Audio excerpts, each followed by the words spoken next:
Good evening, ladies and gentlemen. Wow. One whole year, ladies and gentlemen, of the Comicsgate Commandos. The Comicsgate Commandos 1 year anniversary. Yeah, that's right.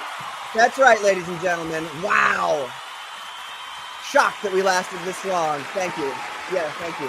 No, thank you very much. Yes, we appreciate it. No, please. Thank you. All right. Yeah. Okay, thank you. Right.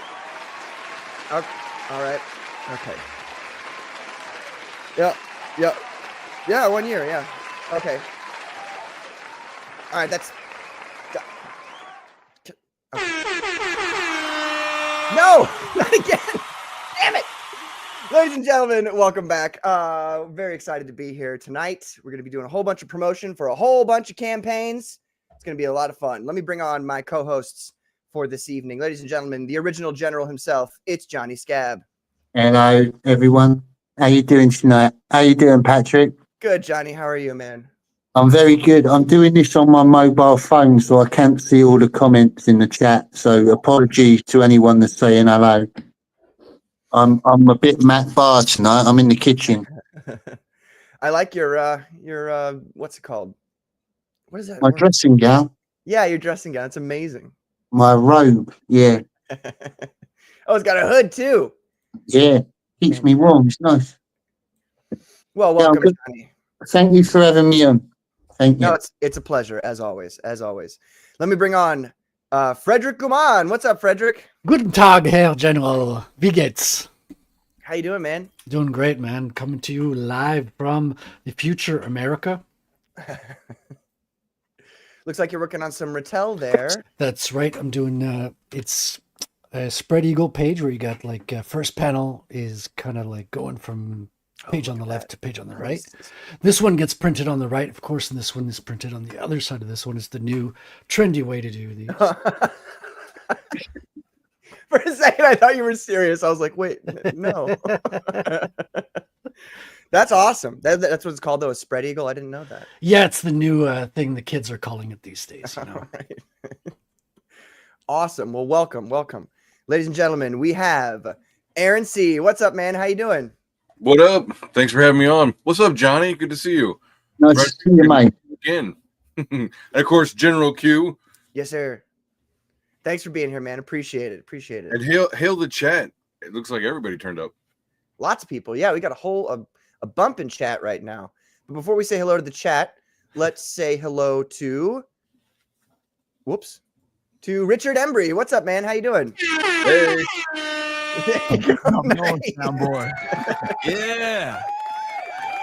All right, that's enough. That's very enough. Cool. Yeah. Oh man, so many talented people already here, man. What's up, Johnny? Mm-hmm. You're all right, mate. How you doing? Nice to see you. Man, Aaron's here. Man, I'm like the weak link here, man. No. Stop it. You gotta stop inviting me to these star stacked shows. You know, you said, Laura, we're doing it big because it's 100, man. It's star stacked because you're here, man. That's the whole. Yeah. Join the crew. I did up until literally launching the show, though. I forgot to send the link to two other commandos from days gone by on the old Johnny show, but I sent it to them. So they hopefully, if they have time, they can come on. That'd be cool. And then, ladies and gentlemen, it's Colonel Carbon Hart. What's up, Carbon? Look at there he is. Nice. Yes. Hail, everybody. I was putting on my bow tie. It took a while, you know. It's a little tricky. Right. Happy anniversary. Yes. Commandos. 1 whole year. 1 whole year of this Comicsgate Commandos. It's fantastic. It doesn't feel like it's been a year, you know? It just feels like, I don't know, like a month or two ago that yeah, it feels like a few months, really. It's crazy. Mm-hmm. Oh, I thought you were gonna go into a flashback episode. It was only a month ago, and Johnny invited me on his show. Yeah, dreamy music. Yeah, right. There was this guy Carbon there. I didn't know how I felt about him at the time. And you all look like kids in the flashback, even though it's a year ago. Yeah. Right. Clean shaven, everything. We'll get into what happened over the past year, though. It's been pretty eventful. That we will. Do you guys want a little icebreaker here? There's a new trailer for the Thunderbolts. I don't know if you guys have already seen that or not. No. You want to talk about that? Yeah. Let me bring it up here. By the way, I watched Craven the Hunter the other day. Oh no, are you okay? Not good. It's not. Oh, Ooh, it started actually pretty good, and I was like, "Oh, this has got some potential," and then it just kind of collapsed on itself. It's like, Well, okay. they changed the whole premise of the character, didn't they? Yeah, he's not like, yeah, yes, he's still a hunter and all that, and he's got the serum that he uses, although it like lasts forever now, apparently. Mm. Like, Okay. because if I'm not mistaken, in the comics, like he had to take it every so often to like keep his powers. Yeah, But vitamin B. yeah. Mm. But now he's like a good guy. You know how they're doing that with all the villains? They're like, well, the villain's kind of like a good guy, you know? Yes, It's like, sympathetic. he's just Yeah. misunderstood, Patrick. yes. Well, it's like they're afraid of telling a movie where the main character is actually a bad guy. You Yeah, know? they enjoy evil. Yeah, Well, Just, they got the copyrights to the bad guys in the catalog. There's only one good guy, and then Right. the bad guy. So it's like, according to our contract, this guy can be you know. Right. Yeah, I had a buddy that saw it on bootleg and wanted his money back. yeah. Like, good luck. Are you gonna go to you're gonna go to like Verizon and get your money back? Like, I want my bandwidth back. Right. that doesn't count. Time out. Time out. I want my search history erased. Yeah. All right. Well, let's say hello to the chat here. We've got, looks like a little agitator here to take a word from B.A. Turner. Fashakirk says faggots. He's trying to call us faggots, but he can't. You can just spell it, brother. It's Yeah, that's Melanie Max alt account. Fake Yeah, goats. I like it. I mean, That's you know, creative. my password. What the fuck is going on here? You're right. People who looks like promote an comic books, faggots. It's like an alternate, like goat cheese, like from Yeah. France. Fake goats. Yes, this is a faggots. It's amazing. We've got Hansel Hauser. What's up, Hansel? How you doing? Oh, look at that. Johnny, you didn't tell everybody you had a cat. It's not my cat, it's my missus. Oh. That's It's right. a very nice cat, though. It makes me feel like a supervillain. Wait. Are you saying the cat is your missus or the cat is your Mrs. Cat? Yeah, it's my missus's cat. Okay. Is that a metaphor for her vagina? Just asking. Uh-oh. Too He didn't early. answer. He didn't deny it. I got other names for that. Oh yeah. Johnny's punk rock. It hasn't been 5 minutes. He's already got pussy on the screen. That's fucking punk rock. Yep. Oh man. Yes, well, you'll never know what happens on the Commandos. We got Grim Jim. What's up, Grim Jim? How you doing, man? We got Cammy Kazi. What's up, Cammy? Welcome. Been a while, Cammy. Been a while. It's on your permanent Merry record. Christmas, Kim. Just saying. Joyeux Noël. Welcome. Thank you. Welcome back, Cammy. Abu Khan, he's praying for us. Thank you, sir. Hopefully you're facing, what is it, east when you do that? Towards your giant pagan black rock. But here we got Katie Did's channel. It says, woo, Uh-oh. happy 1 year, Commandos. Thank you, Katie. Yes. Hey, Katie. You rock, Katie. We've got, well, I skipped over the people we've got here, but we've got Immortal Rising. We've got Johnny Oh, yeah. Scab. We've got Richard Embry. We've got Carbon Heart. We've got Frederick Guman. Let's see who else we've got here. We've got, oh, it's Skeleton Core Comics. What's up, man? How you doing? We also Hail, have Skeleton Core. G-Dash. What's up, G-Dash? Good to see you. G-Dash, hopefully you got your books on like correctly and everything was there. Just let me know. Listen, can I say something? I know it's pronounced Skeleton Core, but it would also be cool like if it was Skeleton Corpse, you know, just the theme Yeah. of skeletons and all that. That's all I gotta say. Mhm. That would be cool. That'd be a great like punk band name too. Right? Skeleton Corpse. Are you ready to fucking rock Detroit?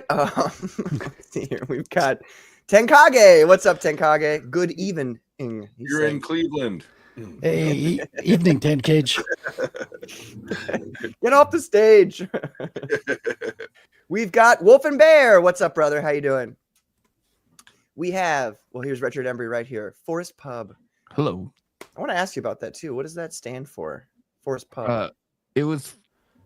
It's funny because I used to call the channel Forest Publishing, and then Ripoff Verse was like, you know, I like your channel, but Forest Publishing just has too many syllables. Like, you know, Mhm. like, yeah. And then we're like brainstorming. I'm like, why not just Forest Pub? Because that kind of like is the channel, you know, like people come around We shoot the breeze. We talk comics. I've been doing like a little bit of travel videos and going to different places.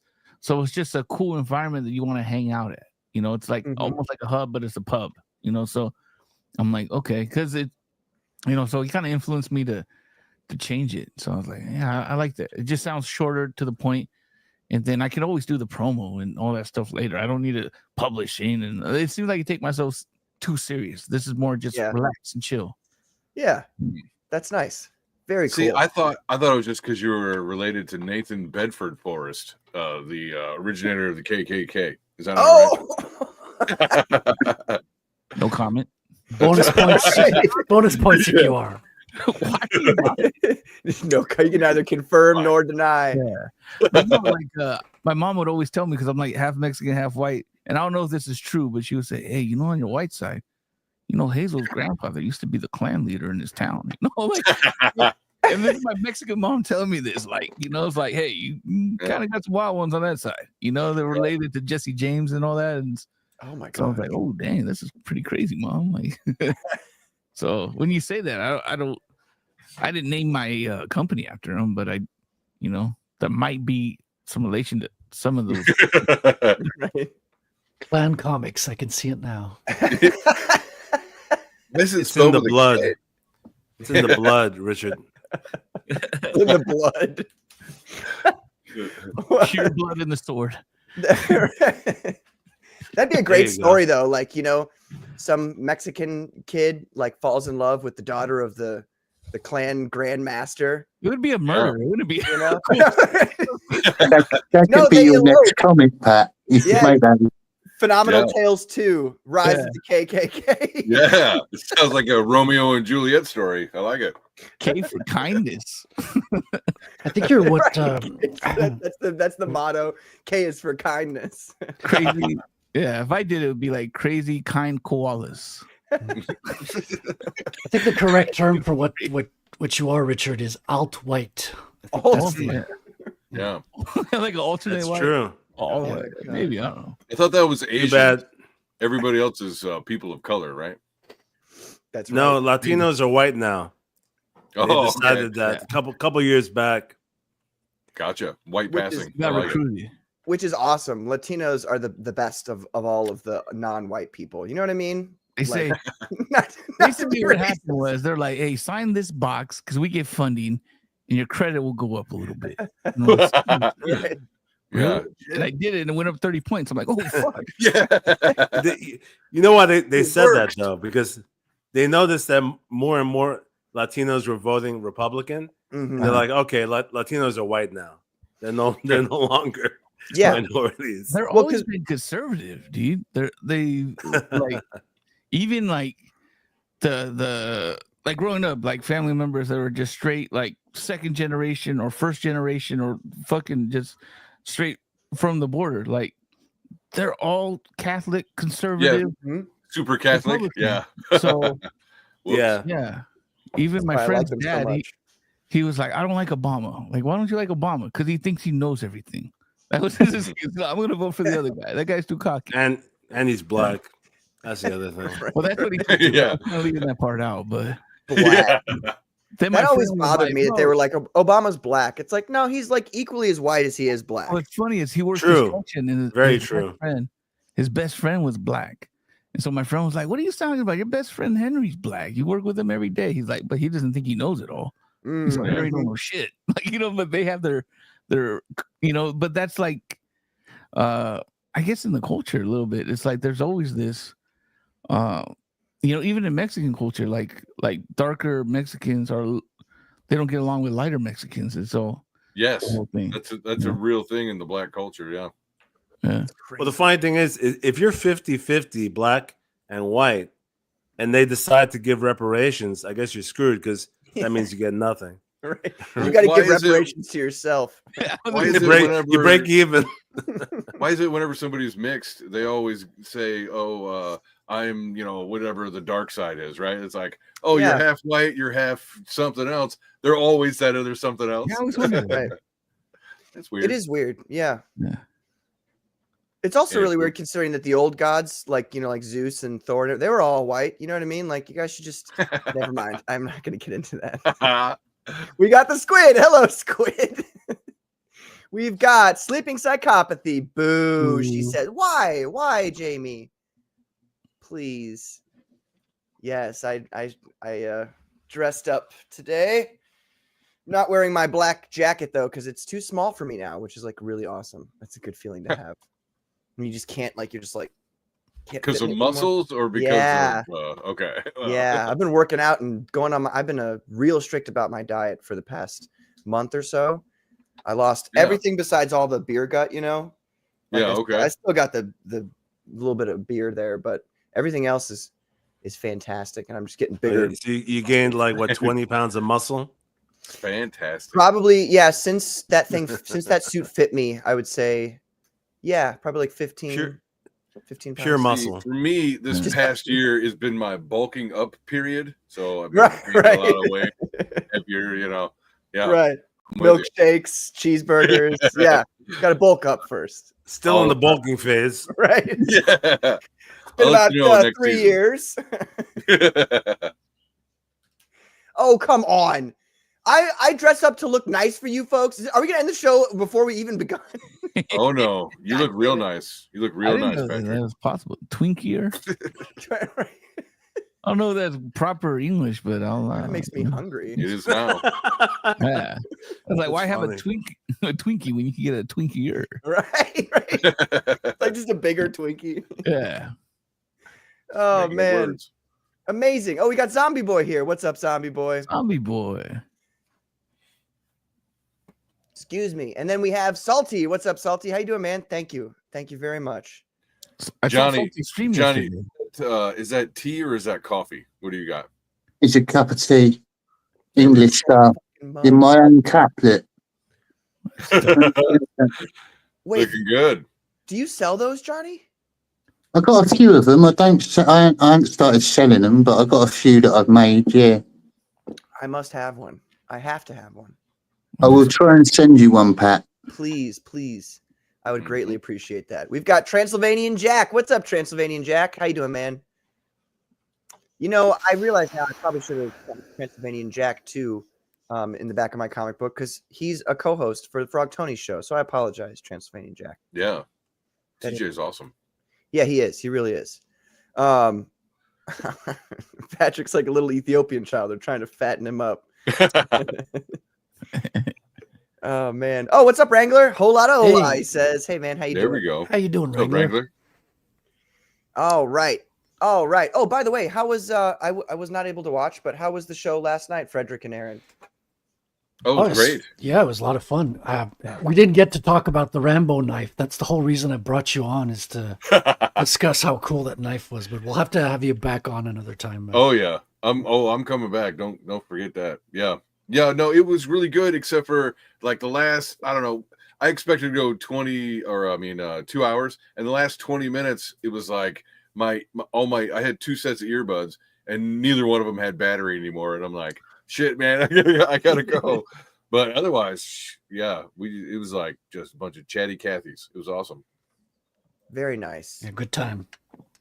Well, let's open up here. And you can shall check it out on my YouTube channel, Frédéric Guimont. It's called Proof of Comics edition number 40. Yeah, There's you also got a one good with crew. yeah, You got a thank good crew that hangs out with you. Yeah, we? they're Well, a bunch I of- mean, mostly. There's that guy Billy Bobsack. he's the gremlin. If one of my mods, or if you guys would like to, please post your links to your YouTube channels and any other things, like Fun My Comics and all that, in the chat there, so that people can access that easily, please. Is this a movie or is this a series? It's a movie. Oh, okay. Yeah. Yeah. So let's see how this goes. It's a Giga trailer, 3 minutes. I'm going into this blind. I don't know nothing. Is that a new about thing? this. Giga trailer. Let's make it a new thing. Yeah, this is Yeah, I not a like regular comic. It's a Giga comic. Jiggity. I like it. All right. So what we're gonna do first, we'll play it all the way through, and then we'll go and take people's opinions Patrick. as we go down. Yes, sir. You gotta have a album now, straight from my gigas. Or strictly for my giggles. Right. Giggles Babe. with attitude. Yeah, right. You're one of the good gigas. Oh man, nobody laughed at that one. That one crossed the line. Okay, all right. No, not at all. I can't laugh at that one in Canada. Sorry. Saviors. Well, let me break the news for you. You can't even save yourself. Let's talk facts. The Avengers are not coming. Who will keep people safe? There is something wrong. Everyone here has done bad things. Shadow ops, contract kills. You can't escape the past. We're just touristing, and we don't have purpose. And you, former Red Room assassin. God only knows the blood on your hands. Pretty ludicrous coming from the dime store Captain America. I'll have you know I was actually the official Captain America, so. Yeah, for like 2 seconds. Look at you. Hi, I'm Bob. What? So adorable.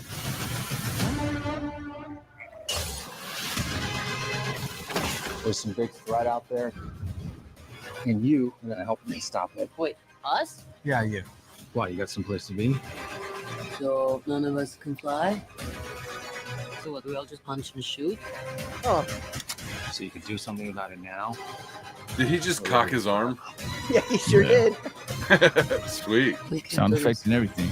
No, Later, he arms his cock. You'll see. Whoa. Lena, when I look at you, I don't see your mistakes. That's why we need each other. We are the Thunderbolts! Can't call ourselves that. God, thank you. Massive forehead. What the hell? Who are you? I can't think of a worse group of people trying to work together.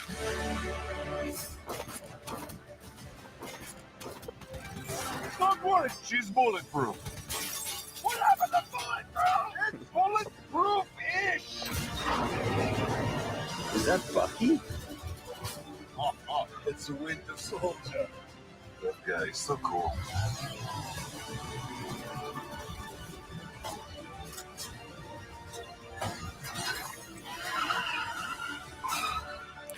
Yeah, the real Captain America. Physics. That's how physics work, ladies and gentlemen. Yeah. I'll sleep when I'm dead. I'd like not to die today, so maybe somebody else should be driving. All of you need to give in. Into the void.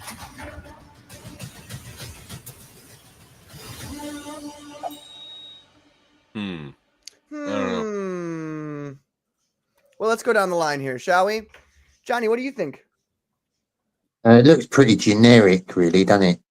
To be honest, most Marvel and DC things nowadays just seem a bit the same to me. To be honest, it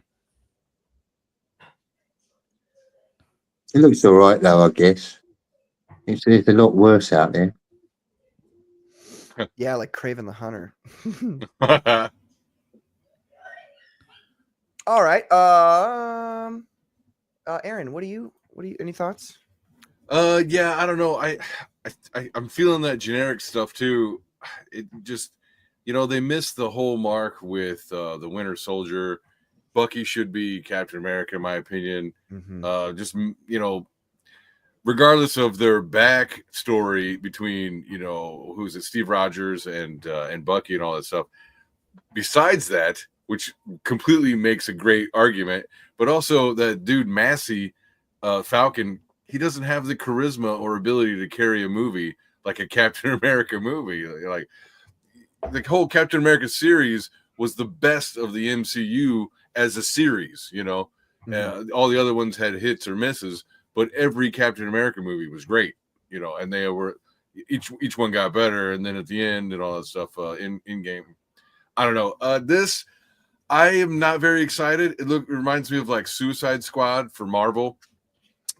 which Suicide Squad was just meh to me. I think I watched it once and never went back. But otherwise, I'm going to leave it all in the hands of my family. Like if my kids want to see it, which I don't even think they know this exists. So then, yeah, I'll go. But otherwise, I'll probably catch it, when it's streaming. Do you have Disney Plus? I do. Yep. So you could do it for that then, I suppose. Yeah, eventually. Like whenever well, I guess nowadays it doesn't take a year. It's like 2 months and it'll be on streaming. Mm-hmm. But I don't know. It's not a good movie. Is that what they released it on? Is it Disney? Is it owned by Disney now? Yeah, Marvel. Marvel's entirely owned by Disney. And other than it being kind of generic feeling, all that stuff, which is, that's a valid argument. At the same time, all of the heroes are like old. Like everybody's like older than me, even. That's not a good start to bring in, new fans, potential new fans, because this is like a new phase of Marvel, isn't it? Okay, well, yeah, it's just a phase. Yeah, where's the hot new talent? That's what I'm asking. Yeah, this is more like Beta Cook, the movie, Well, Frederick, how do you feel about this trailer? Yeah. Every time someone opens their mouth, like my eyes glaze over. It's like this trailer was the most boring part of the show so far. I'm like, can we get back to talking? This trailer is really boring the hell out of me right now. Yeah, not selling me at all. Does the opposite. Kind of like, whereas I might have given it a chance not knowing what it was, this trailer is just turning me off. The characters are not attractive, not charismatic. I mean, the chick's You're hot. saying she's not attractive? Come on. Yes. Well, she is the only kind of like, she's Russian as well. Blonde. Her hair's too short though. A little too. I don't know. But she's definitely the only good part of this trailer for sure. But the other guys kind of like muddy the water a little bit. Did you guys watch? Who here watched the Falcon and Winter Soldier show? Nobody. Wow. Okay. All right. Fine. Frederick, you can continue. Sorry, I just wanted to ask that one question. Beta Cook, the movie. Check it out in theaters everywhere. Okay. Richard, how do you feel? It looks like a TV series. Movies are too expensive to be spending money, on something that looks like a TV series. I agree with Johnny. It looks generic. Everything is bland. The cinematography is all just like one color dull. It looks like. Go ahead, Johnny. I'm sorry. It's like they tried too hard to be funny as well, innit? The jokes in it, they're just too like wooden. Like, yeah. And then you ever see those memes where McDonald's, they're like, look at this is what McDonald's was, and it's all colorful. And then you see it now, and it looks like a fucking hospital. It does. So this is like a hospital because Avengers was colorful. It was bright. It was fucking action packed. It was, you need to see this. Like, I can't even, like, this is the perfect example. Look at, everyone's wearing black except for one guy that's wearing a dull red. He looks like retarded Iron Man, with a and it's like, this is not eye appealing. Like, I'd rather watch the episode of The Boys if everyone's just going to be dark and bland and, So I don't know, and everything looks generic. Everything looks just like computer background. Just it is in the. But I would say this too. Like, I got hero or superhero movie fatigue. Really? So for something to really make me come to see a superhero movie, it has to be something that's actually like Fantastic Four. That was colorful, man. Each scene had a different color to it. It didn't look like just one color dragging throughout the whole film. It's like the kitchen scene is different from this scene. It's different from this scene. It's like, so it's not every scene has to be colorful, but there has to be color within the movie. And it just. Yeah. Is this a Zack Snyder movie? Like, what's going on? It's all desaturated. Yeah, exactly. It's like Watchmen. Even Watchmen had more color because, they had different, they had the yellow and, the Dr. Manhattan, the blue. So they had they could color contrast. And then even the comedian, like in some of the shots, like his the red, white, and blue was more, depending on the scene, depending on the mood, that was more bright. That and that's by decision. That's by a cinematographer saying, hey, we want to reflect this kind of mood. So the whole mood seems just like, that's what I took from it, Yeah. Well, I'm honestly not surprised that the grandson of a KKK member is really concerned about the color. I need more color in my life. I think personally, I think they should start making movies about the more obscure superheroes and stop focusing on all the commercial ones. Like, I'd like to see a Buster Gold movie, Booster Gold. Yeah. I reckon Really? that'd be brilliant. He's an amazing Well, actually, character. there is a Booster Gold movie in the works. Well, and Down in a I couple think of they're years, kind of yeah. doing that. I think they're kind of doing that with this because that's why they have that ensemble. But at the same time, like I was saying, like they're all older, and I don't know, like where's the brightness, right? Like where's the new talent? Because I don't know. I don't see any of these people carrying a 3-movie series. You know, They want Black Widow to do it. What's her name? This actress? Gosh, Oh, man. Florence Pugh. Okay. she's very, very attractive. They want her to. She sold her soul in the movie Midsummer. Oh, is that a good movie? Should I watch that? I never saw It's demonic. It's a demonic movie made by A24 is a satanic film studio run by our friends in hats. Very interesting. Friends in hats. Well, lots of people. Well, it's funny though that Cult your ancestors. They will. It reminded me of a retelling of The Wicker Man. Yeah, it's similar to that. So I never watched it. I mean, it's not a terrible movie in terms of entertainment, but this is a whole different tangent that we can go on maybe later on. Sure. A separate conversation. But anyway, I guess it's my turn to go talk about Thunderbolts. Yeah, this trailer. I mean, obviously, I agree with everybody on the panel. It's true. The desaturated colors, it doesn't look good. The movie looks very drab. It kind of just puts you in this negative mood, and the whole team, everybody on the team, just has this negative attitude. You know, they're all, you know, she's a smart ass. Obviously, there's still a little bit of wokeness going on because you know this chick has the attitude. She's also talking in a deeper voice, like intentionally. She's forcing this deeper voice in her tone. And then all the dudes, they're all like, you know, they're all a joke, they're all silly, or like, they're folly. And it's just nonsense. Like I said this last week, we actually watched like the teaser last week. And dude, you're spending millions of dollars on a movie. Like, where's something inspiring? Where is something that's like, wow, I'm excited to go to the theater. You see this and you're like, I'm going to wait for it to stream. That's what's going on here. You know what I mean? So like, come on, guys. You got to step it up because it looks like shit. I already lived through the 90s nihilism. You know, I don't need to revisit it. It's okay. And not to mention, you know, Watchmen, which actually I'm a big fan of Watchmen, you know, the original book and the movie. Yeah, Sure. and the movie, which I think did a decent job. Yep. You know, there's a lot of mixed reviews about the movie, but it's it did a practically pretty frame for decent frame. I love it. Yeah. So I give them credit for that. But anyway, more so about the book. Since Watchmen, there's been so many of these anti-hero groups, you know, because you have the Authority, you have Jupiter's Legacy, you know, you have Versions Invincible, of X-Force, the Thunderbolts themselves. Yeah, the Boys, and Suicide Squad. It's grown tiresome. Like it was fun for a little bit, and it's time to stop trying to do the same thing. Like that's why I'm excited about Superman this year. Like it might not be the best Superman movie this year, but at least it's going back to like a bright themed, you know, superhero movie. That's what I'm excited about. And Fantastic Four. So we need to get back to that.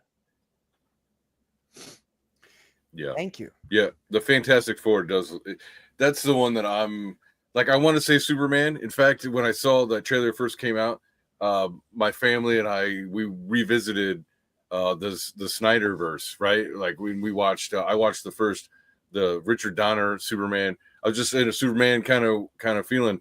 And now I don't know, you know, we'll see what when I see more trailers come out for the Superman movie, maybe I'll get more back into it. But like looking back on some of those older examples, man, it's got some really good Superman stuff out there. So if they can meet that, I'm excited. I mean, it's like he's laying in the snow and he's all beat up, and some of the reviews that I've listened to is like for that Superman stuff is it's not very optimistic, not very hopeful and stuff like that, and that's what you want from a Superman movie. But we'll see. Maybe it's just a trailer.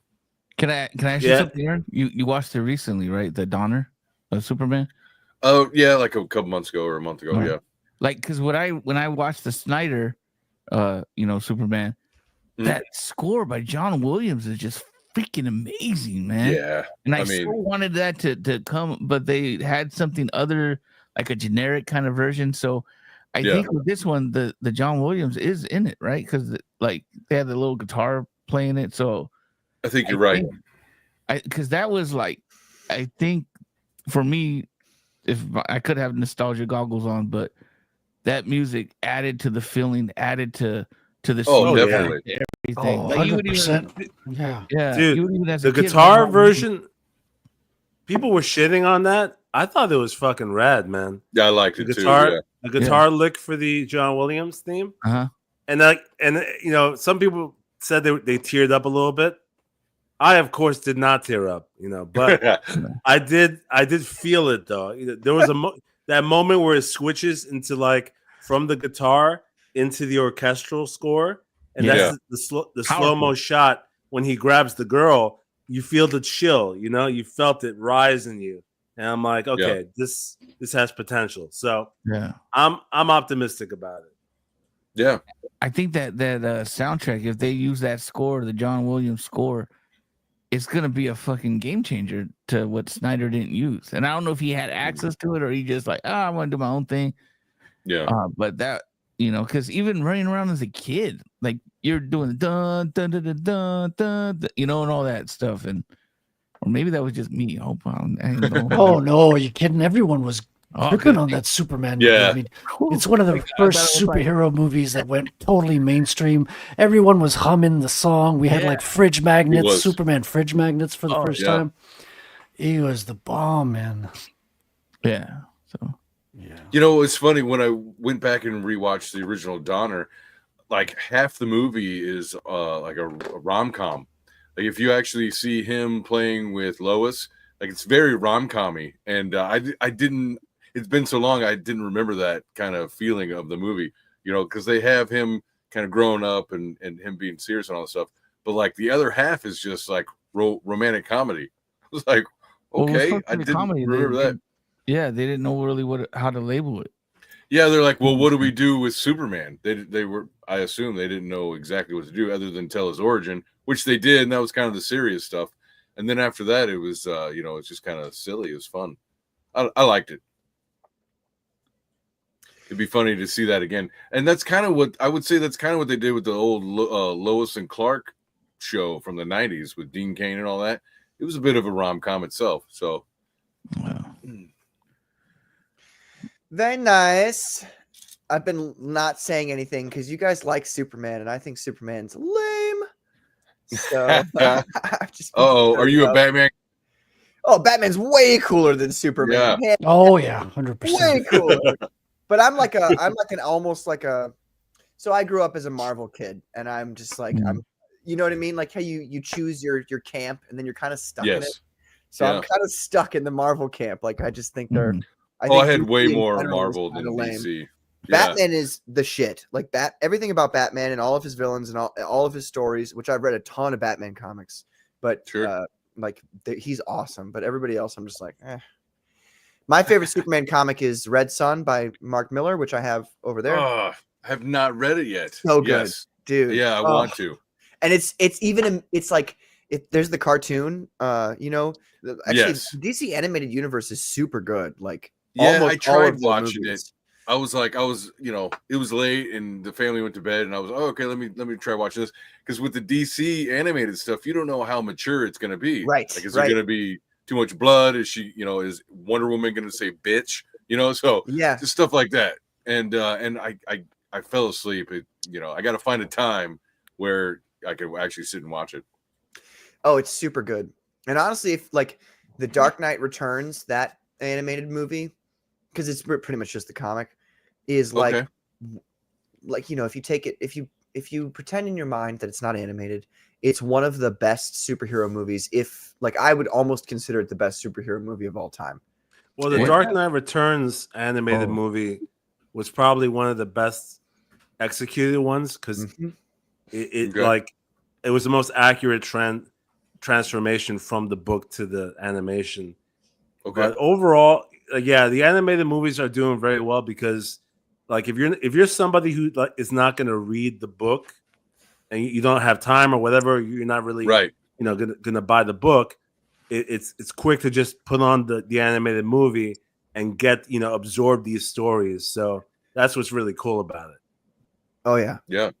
And that movie's a 2-parter. That one's like 3 hours, 3.5 hours long. Dang. Like Okay. it's a real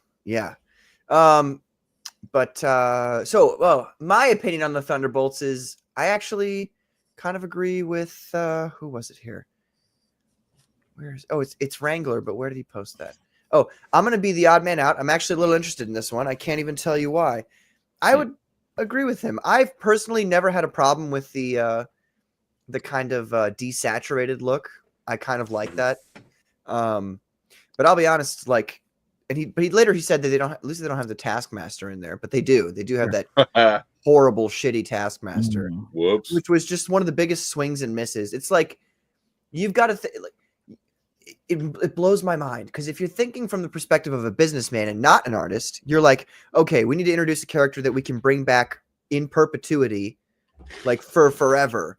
And you chose to like ruin one of your best B-list villains that you could have he could have been in any movie ever. He could be in a Daredevil movie. He could be in a Spider-Man movie. Taskmaster's like, he could be in a Punisher movie. Taskmaster's a great villain. And it's like, they just totally ruined him for no reason.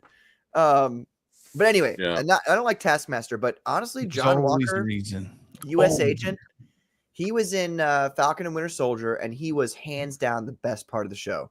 Like he was really cool. I liked him a lot. I loved the fact that people like that the issues people had after he beheaded that guy with the shield. That was awesome. That was awesome. I was like, fuck yeah. What's the problem here? Cap kills people. He just shoots them, or he'll kick them. Like you saw the second Captain America movie when he kicks that guy, when he teeps that guy over the edge of the bridge, that guy's that guy's spine is fucking shattered. He's gone. Dead as fuck. Like, what's the problem with Cap killing people? So U.S. Agent, I always thought was really, really cool. I wanted to see more of him. Although I agree with you guys, whoever said it, that all the women are like snarky or like the women are cool and snarky, but the guys are like all kind of like some level of being a loser. So beta cucks. Yeah, I see that. You can see it pretty clearly. At least that's what they're presenting in the trailer. Yeah. Well, I mean, that's how it was in all the shows too. I mean, the Black Widow movie was the one where I was like, all right, I'm done. Like, fuck you, Marvel. I can't wait for my postmodernist Avengers movie. That's going to be great. Yeah. Black Widow made me mad because it was like, I love Black Widow. Actually, I really love the character. And she was actually my favorite Avenger throughout the whole time. She's always been my favorite. They stopped showing her boobs. I was out. I was like, well, they stopped doing like the whole story didn't even make any sense. It was like, oh, so you mind control people with this drug, but all they have to do is get punched in the nose and not be able to breathe through their nose, and then they're good to go. Are you telling me that every Red Room assassin of all time has never once received a strike on the nose from somebody? Like, come on. It just became. Some people think that's like suppose like a metaphor for cocaine. What do you suppose that's about? Well, there was certainly a metaphor for it was certainly a metaphor for the like that movie was for the sex trafficking. Okay. I didn't see it. I was like, what oh dude. It's but the problem is that, you know, it's one of those things where it's like the people who are making the movie about the sex traffickers are the people who maybe I shouldn't state. They're like, let me show you how we do it. Right, pretty much. Like, isn't this fun? We have Survive Infinity 0088. He says, "Hail Comicsgate." Hail, brother. We have the Squid. He says Hans Zimmer writes the best film scores. 100%, dude. Hans Zimmer is fantastic. Yeah. I would like when I was a kid, even up until high school, I would just listen to all of his soundtracks. The Dark Knight Returns, or all the Batman movies, Batman Begins, all the Pirates of the Caribbean songs. Like those are amazing. Those soundtracks, so good. Hans Zimmer is and it's good that you bring that up, Squid, because I noticed that in the background there they have a version of what is that song called? It's not a song, it's a piece. Night on Bald Mountain. Oh yeah. Oh, Did you guys love that song. You ever seen Fantasia? Yes, of course. That last one. Boom, Yes. boom, boom, boom. Yeah. Oh, Yes. I love it. I was like, oh, nice. Like that actually made me kind of more inclined to go watch this movie. I will go watch this movie. Actually, I'll go pay for it. Because I want to see John Walker. I want to see what he does, the U.S. agent. Fair enough. And then I'll let you guys know. Who's that actor? That's what's his name? I don't know his name. I can't remember his name either. But didn't his dad did Big Trouble in Little China? Isn't that his dad? Is that Russell? Something Russell? Kurt Russell? Yeah, isn't he Russell? Oh. So let's see him redo that movie, and I would love a reboot of Big Trouble in Little China. Maybe like a little like 3-movie series. That'd be awesome. Dude, that's amazing. Now that you say that, it's Wyatt Russell is his name. And there we go. He looks like the spitting image of his dad. Yeah. Oh man, I don't know. Like Little Trouble or Big Trouble in Little China is one of those movies that I just feel is perfect. Yeah, it's on my top 10 films of all time. It's like so good. Oh, it's great, man. up there. It's just like it could have been a franchise that nobody touched. Carpenter, man, he had some swings and misses, but even his misses were freaking pretty awesome. But that was a fucking grand slam. That was and that could be the nostalgia goggles and on, but nah, go back and watch it. It's funny as shit. I watch it every year, and it's better every time. It's so good. Yeah, it's super funny. I want to see. It would have been nicer to see like them fight off with some of the main henchmen a little bit more, but otherwise, I don't have any complaints on the movie at all. It's great. Dude, that was. It was a lot of fun. Well, and you can sell in China, right? Yeah. Well, that scared me as a kid. I was like, damn, that would be creepy. Like you go to this truck and then these two Asian clans start fighting with swords and shit. It's not guns. Nothing. They bring out guns later, but that's just like barbaric. And you're just stuck in there with a truck, and it's like, Yeah. What do you do? That was just like, oh man, that's. I love how he's just a random truck driver, but he totally knows how to fight really well. He's just a badass American, dude. Yeah. Truckers are heroes, man. Well, no, he got his ass kicked too, and then he throws a put a good punch in. That's why they didn't overpower him, but he was like the sorry to bring up Jar Jar Binks, but he's kind of like the Jar Jar Binks character where he's like silly, but he still makes it through without any scratches. And other than when he throws the knife in the dude's forehead, the rest of it is him like bumbling through it all. Yeah, which was the funny part. Okay, I'm gonna pretend you didn't compare him to Jar Jar Binks because my brain would overfry. I thought I had to. I'm gonna have cognitive dissonance of this moment. They even said that was the whole point. Was like they're gonna do an Asian movie, and the white guy isn't the white savior. He's actually the comic relief. And I prefer a Charlie Chaplin comparison. Okay, we'll take it. Yeah, and Jackie Chan, Rush Hour. Where Chris Tucker's like the bumbling idiot that Jackie Chan's the skilled fighter. Right. Yep. Can we Chris Tucker? We can substitute Chris Tucker for Jar Jar. Jar Jar out, in, yes. And we'll Yes. Oh man, you started talking about Jar Jar Binks, and then Gray Cloudy Day said, "I'm touching myself." Oh shit. I figured I triggered somebody. Wow, you've never even been here, Gray Cloudy Day. Like I know who you are, but you've never been here before. This is the first comment he made. I think he has been. Yeah. Has he really? Yeah. Maybe once or twice, but this is hilarious. This is the first thing he said all night, anyway. Doing something right. Wow. Belmont Press was there. It is. This one. Hey, all, happy anniversary! Thank you, Justin. We appreciate it. Hell yeah, Belmont. And congratulations too again on hitting your goal with Pencils Dude, Down. Pencils Down is doing Very great. excited about that comic. Mm-hmm. Although I heard I wasn't in it. What the fuck, dude? Yeah. Yeah. Okay, so I actually got a suggestion here from somebody in this. No, you know what? No. Let's get into it, shall we? Let's get into it, ladies and gentlemen. Let's do it. First, we can take little breaks and talk about other things, but I want to talk about, because he's just come back now. Obviously he was out for a while for very, very understandable reasons, but David Williams is back, ladies and gentlemen. Nice. And Ethan Van Sciver's and David Williams' comic book Fearsome is now something that you can back right now on Indiegogo. It's not Fund My Comic, but one day the old guys, that's what we're going to call them from now on, by the way, the old guys, the doddering grandpas, they'll one day come to Fund My Comic. So let me play this trailer here, ladies and gentlemen. Wait. I've got to see that again. The following preview has been approved for wherever particular audience congregation by Shanth and Jen. Thank you. That's funny. All right. Sorry. I like his art streams.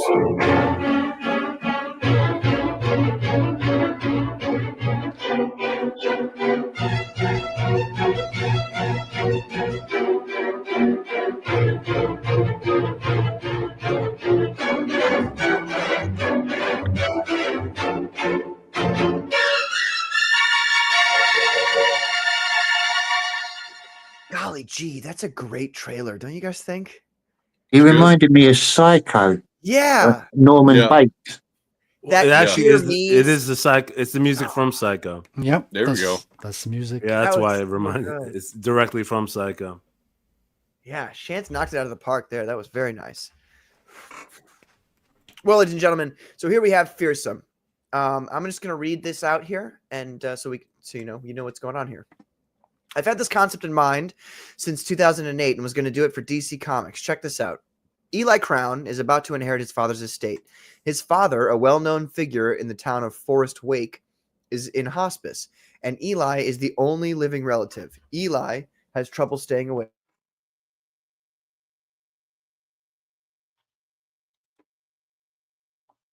Uh-oh. You're muted. Patrick, you're muted.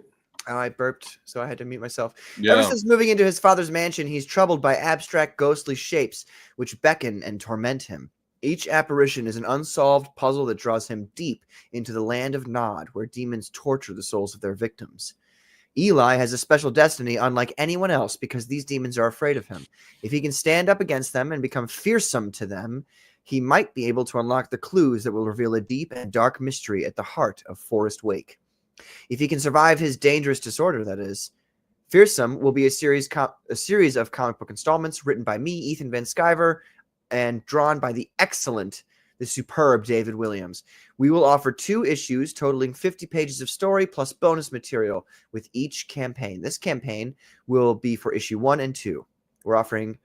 So let's check out the amazing covers here. Wow. This one's by David Williams.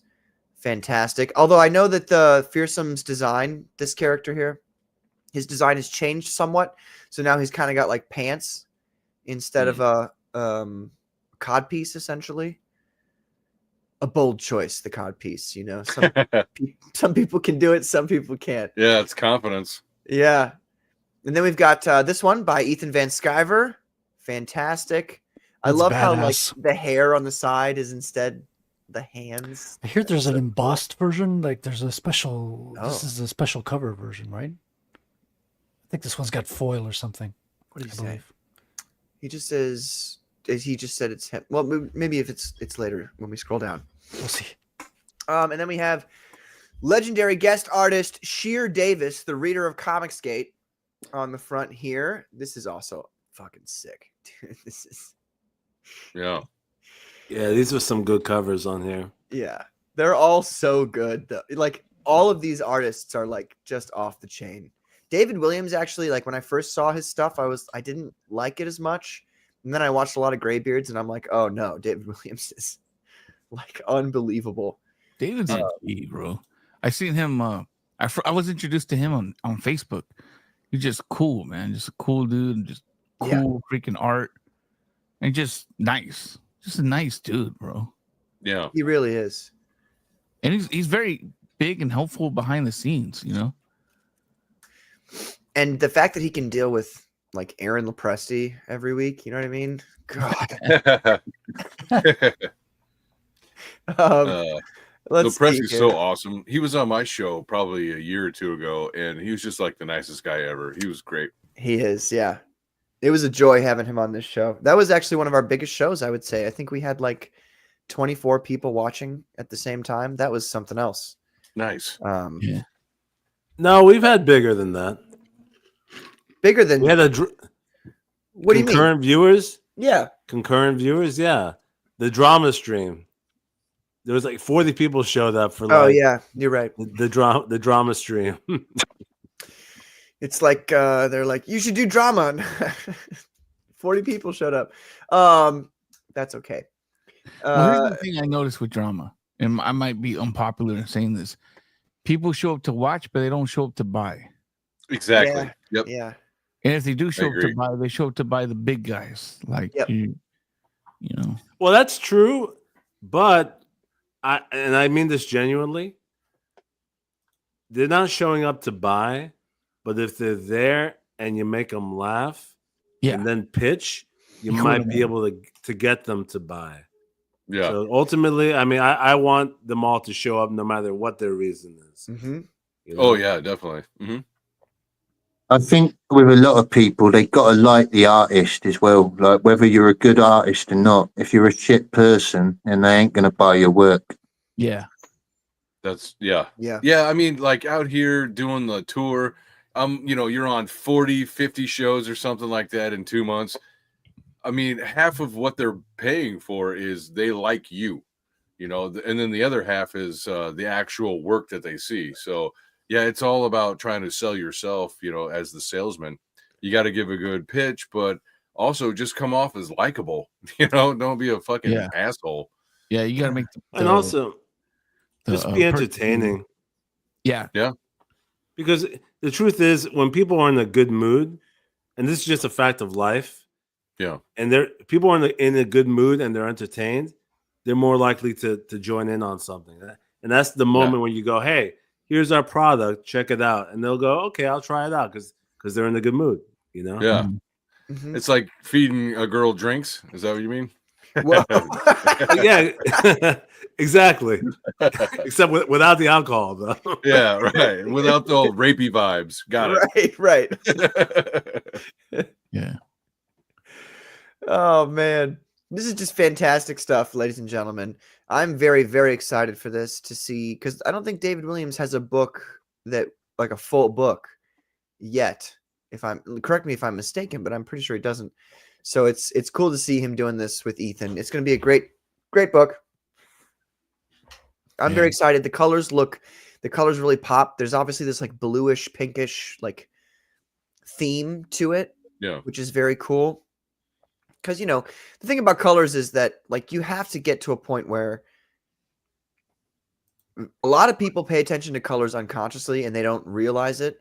Yes. So you've got to get to a point where like you can't just be like, oh, you know, I'm going to have this comic book and I'll just have somebody color it, and you're not like thinking specifically about the color palette of your book, of your story.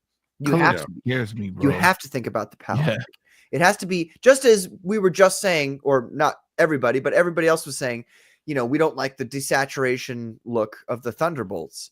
Yeah. You know, that was an artistic choice to desaturate it like that. Mm-hmm. And so, and then on the opposite side, the very colorful Superman stuff, like people notice these things and they really like it, or they don't like it. And I think a lot of people sleep on colors. You guys, you like that? By the way, I used sleep in a sentence, just like for the kids. So, yeah, I agree. It's a subliminal emotion thing. Mm-hmm. You know, I love the fact that I can rely on Jose, my artist Jose Garcia, to come up with some of the best coloring out there. In my opinion, he's very underrated for his colors. He does both the inks and the colors. He does everything. Very nice. Letters Yeah, too. He's the one-stop shop.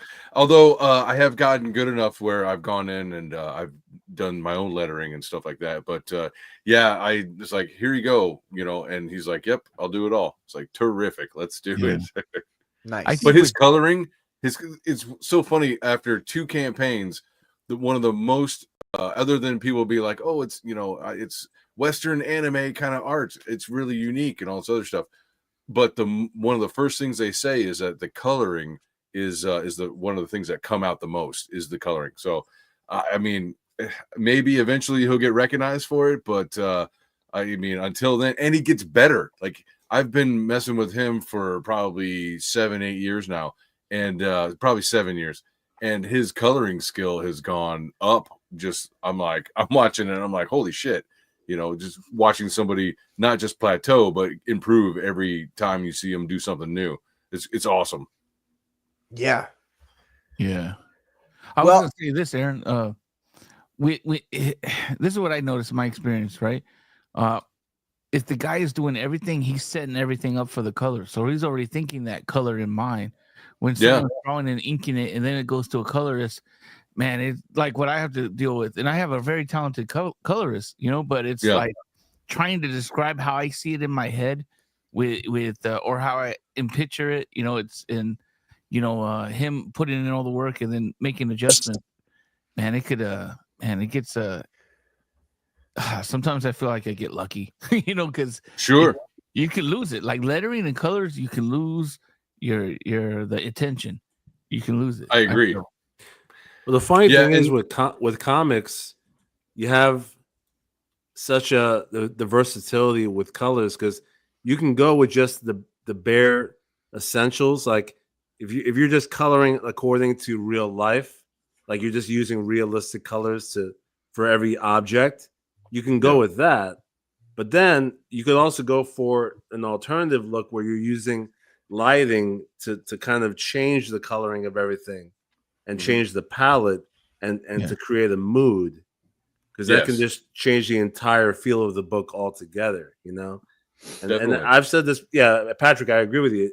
Colors sometimes are incredibly underestimated in a book because it can actually transform the entire mood.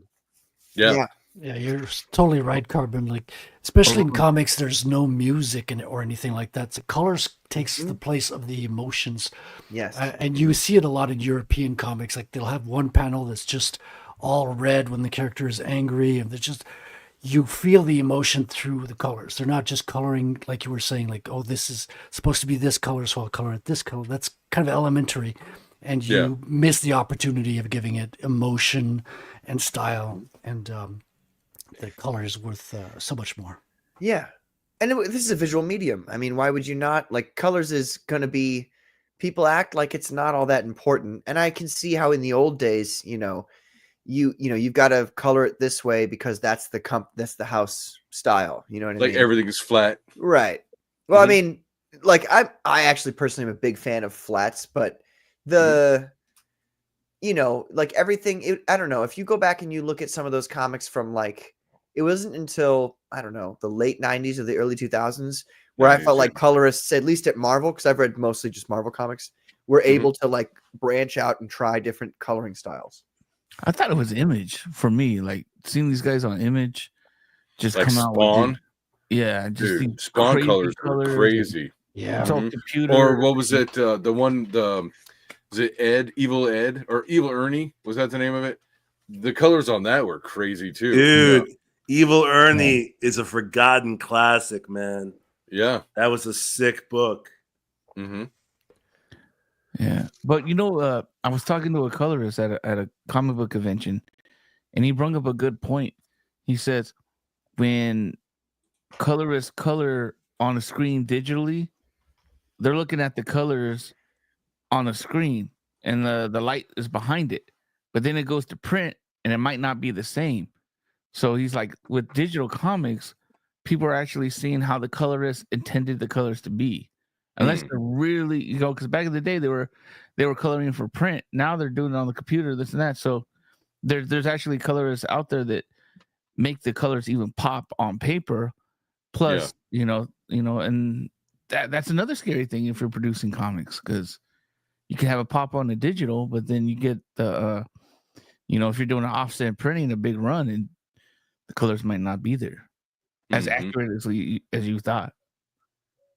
Yeah, that's one thing. Like, having done a couple of different campaigns, I've noticed it's like the matching it is like, well, shit, was my monitor not calibrated correctly? Were the colors different? And it's just that's the way it comes out between the physical and what you see on the digital. And they're really close, but they're still slightly off.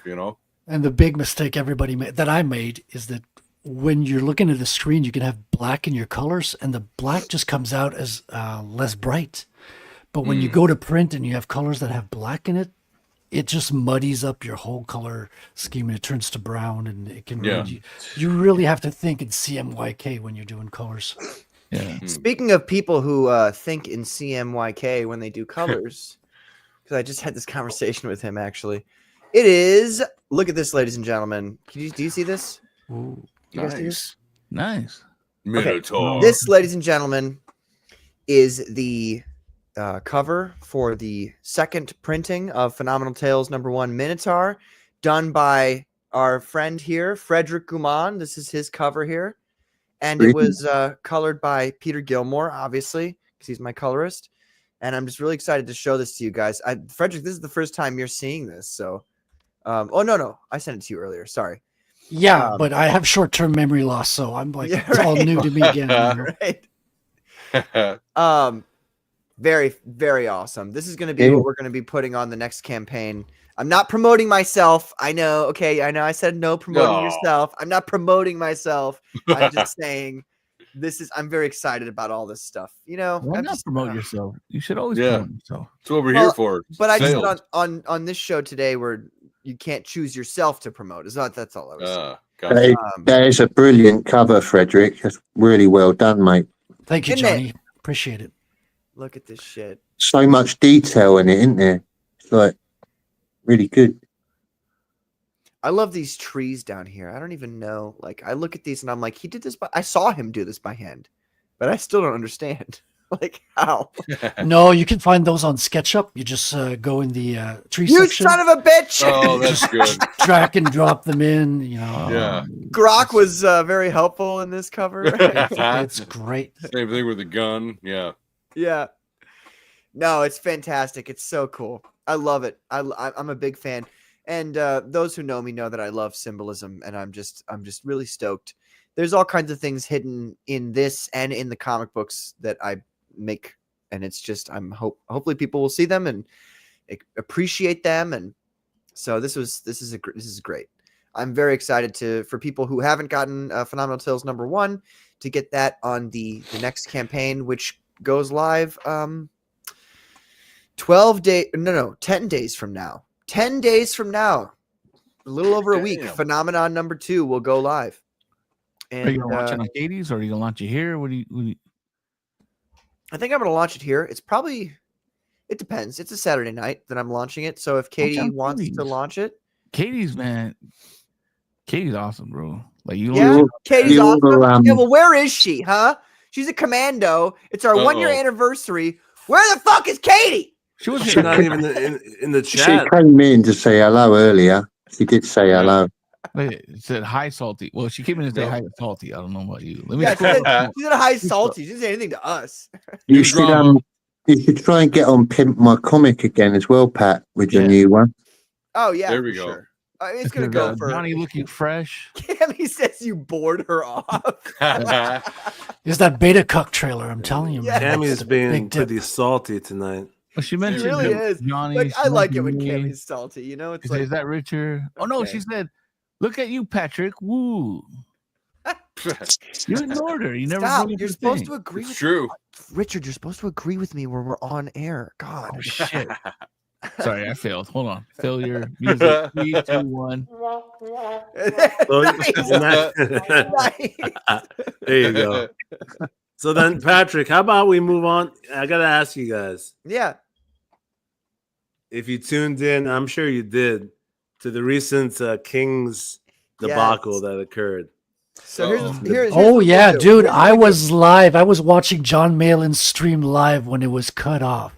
Here's what we'll And do. the Yeah, me irony, too. the girl that cut it off, her Twitter bio says censorship is evil. Yep. Yeah. The irony of Cenobite. that was beautiful. It's like chef's kiss. Mwah. Can we promote one more? Let's promote one more comic, and then we can talk All about right. this, and then go back. Because I said we would I take got one. breaks because I know there's a lot of stuff that we're talking about. Go ahead, Richard. Can you share it so I can Oh, yeah, yeah, have yeah. control over it? And then I'm gonna Oh, smoke my. a cigarette. And Ignore my share. oh, whoops, this is not. That's There, I shared it right Porn. now. it's okay. And then I we'll, think it's a then great we'll talk deal. about that stuff after we talk Porn. about this one. All right, Richard, you have the floor. Yeah. Oh, it's yeah! unscripted, man. Dude, Peter Samedi, first of all, sign, subscribe. Peter Samedi, real deal, will help you make better comics, will help you in this business. He is so sharp, man. Dude, just like you could type something like, how do I do this in indie comics? And Peter Samedi has a video on it. Dude is the dude, man. So anytime Comic Book Radio, excellent show, man. I Oh, learned so much from watching him. yeah, and even his, like, I went on there, I was like, hey man, can you help me promote? And he's like, we just don't do normal promotion. You got to talk about something. What are we going to talk about? He's like, you pick. I'm like, character development. He's like, great, love to have you. And then he just boom, ready to go. Like, dude is but this King Cryptid, I've been seeing it and seeing good reviews. I'm actually going to back this pretty soon. Oh, I've got it. I've got the first 4 issues. It's Yeah. it's really well written. It changes artist from story to story. Don't be surprised by that, but it's got good quality artists and it's a intriguing story. And Peter's really into cryptids, so his heart is in this one. Very cool. Recommend. Plus, like Peter's Yeah. got these old school printers. Like he has access to these newsprint type printers. Yeah, he does newspaper print. Yeah. So his comics are like old school. Very. And he also newsprint. sells them digital as well because about a year ago, me and my co-host, we did an hour for each. Was it King Cryptid number 1 and 2? We did an hour for each of those and just kind of like went through page by page on the screen and just talked about it. And it's great because it's classic comic book serial stories. Each one is self-contained. Maybe it builds up a little bit more on the character, but yeah. And then the art is it's classic as well. It's just real nice and simple. It's not overcomplicated, but I like the King Cryptid character from what I've seen so far. I've only gotten a few issues, but he's already on like 10 majestic. or something. Yeah. He's mysterious, majestic. He does good. Yeah. Mm-hmm. And his powers are linked to the moon. So when the moon is bright out, he's super That's right. omega powerful. And when Yeah. there's no moon, he's like weakest and he could like anything could kill him basically. Yeah. No, it's a good choice. Yeah, no, I'm impressed by the output for this project by him because he's nuts. yeah, by now it's like he puts it out pretty quickly. Look at his by pricing. now he's already accrued a good amount of issues to the point where this is like a it has like a foothold in terms of being an IP. Yeah, that's impressive. So yeah, definitely props to him for that. And yeah, also, he has a lot of discipline when it comes to his channel with the comic book radio show. And I don't get to see everything that he does because there's only so many streams you could tune into, but yeah, it's cool to see that he's very consistent with his schedule.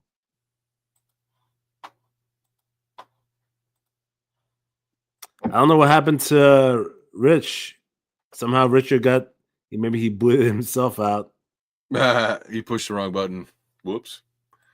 I Yeah, thought he's the one that Happens all the sends time in it. StreamYard, yeah. So what is the like theme of King Cryptid then? Is it all different cryptid creatures, or is there like an ongoing villain? Or So what I saw of it, each one has a different cryptid monster, or mythical or legendary monster, and the main dude, King Cryptid, interacts with them. So it's pretty fun. Right. You know, if you're into like it kind of not completely, but a little bit feels like what is it? X-Files, where like the original X-Files, where they had each episode was a different story, and That's interesting. but it like packs on, because like you don't know King Cryptid, and then each issue you get a little bit more knowledge about him, Meanwhile, he's dealing with a different, cryptid monster. So, oh, there he is. He says, "Grab snacks from the Commando mini fridge." Yeah, I was like, What "What do the hell in the green room?" I'm a fucking there he is. Yeah, but like, man, I can't give Peter enough praise, man. He's a legend amongst legends. This indie scene, man. He's so helpful, and he if you're kind and patient and you reach out to him, he'll reach back to you, man. Especially if it's about comics. Guys, I love the comics. So if you got some coin and you want to spend it and you want to enjoy multiple hours of just fun comics and printing on paper where you can just read them, throw them down, like just old time, like yeah, classic. Have them around. Yeah, they just feel classic. Yeah. I mean, he even broke down barcodes for comic book stores versus barcodes for newsprint. Like Peter's done it all, like himself. Like he figured out the game. Yeah. So definitely check it out. Wait a minute. Why does he need barcodes on his books, though? No, because he actually was published through not published, but distributed through. He was distributed to Diamond, and he was one of the early canaries to leave Diamond. Like I think he was even a month before DC was getting ready to get out. It's he can feel which way the wind is blowing in the industry. Very smart cookie.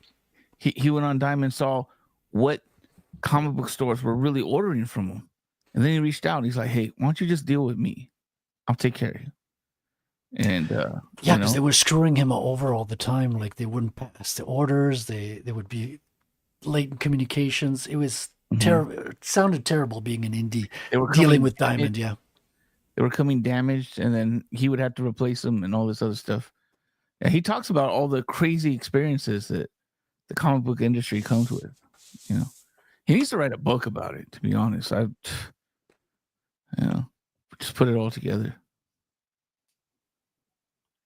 So, have you? I read this audiobook, and it talks about. I'll get the title right now because it's on my Audible. So actually, I didn't read it. I was listening to it. I lied already. Sorry. But it talks about. It's called Slugfest, and it talks about DC and Marvel always going head to head. And the back in the day, the main distributor was DC. Like it would be like DC, like in their parent company was the big distributor, and then they would get distributed, and Marvel would get distributed by that same distributor. But Marvel was actually outselling them and doing all this crazy stuff. Oh man, well, DC was doing their own distribution, and Marvel was like the little kid that was using the competition's distribution, and they outgrew them at some point. It's crazy. I also read/listened to the audiobook, and it's so good. Recommend it too.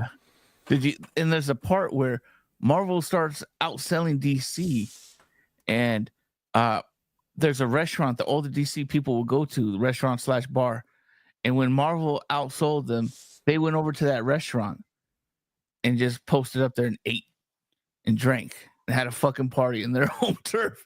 Like it was on some fucking that's like gangster shit, man. There was drama back then as well, man. It's just it wasn't YouTube, it wasn't broadcast. There's always drama. That's the thing. Like a lot of people want to pretend like when they see it these days, like it's something that's like silly. Obviously it is sometimes, but it's always existed. I mean, you go back to fucking the Middle Ages, it's between armies, it's between families, it's between tribes, like that's just a part of life, Yeah.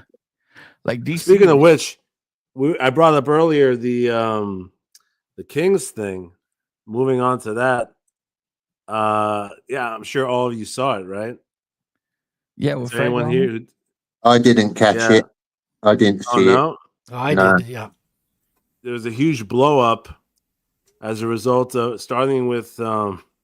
Funny thing, it started with John and Shane had a stream, and Ethan came on, and they brought up, everyone brings up clips just to laugh at, and so one of them during the night was they saw that Rini was streaming at the same time, and Rini had a show with Ali, this chick named Ali Sanguis. So they brought it up in real time, and they saw what they were talking about, and it's funny. It only lasted about less than 5 minutes, and the joke was brought up that made fun of Ali, that she looked like the Cenobite from Hellraiser 1. The She fat does, one though. That's not a joke. It's just fact. with And the Shane circular. said- He said she's dressed like. She's dressed. Yeah, like. well, So it's he mainly was because of real mean. the That's glasses. She had Yeah. the circular glasses, and the that's what lighting. they- He's like, what's up with and her she- in the dark? She's well, all also the camera was up close to her face, And the so you had piercing. the up close with the circles and the pale skin. So she did look like the fat Cenobite. But I'd anyway, probably this rather have the Cenobite than her, to be honest. it was a A trickle lot less down dramatic. of events where that led ultimately to Dan Frega having his own stream, in which he brought up John and Shane, and that he had pretty much a grievance with the way they've been operating, making fun of or punching down, I guess, to people had in a general. grievance, but he has difficulty like pinpointing any detail, though. Like, Yeah, well, I think he boiled it down to bullying, because on Kings, 2 nights ago, the biggest takeaway is that John's a bully. He's been bullying everybody. He doesn't want people to be bullied. So gay, isn't it?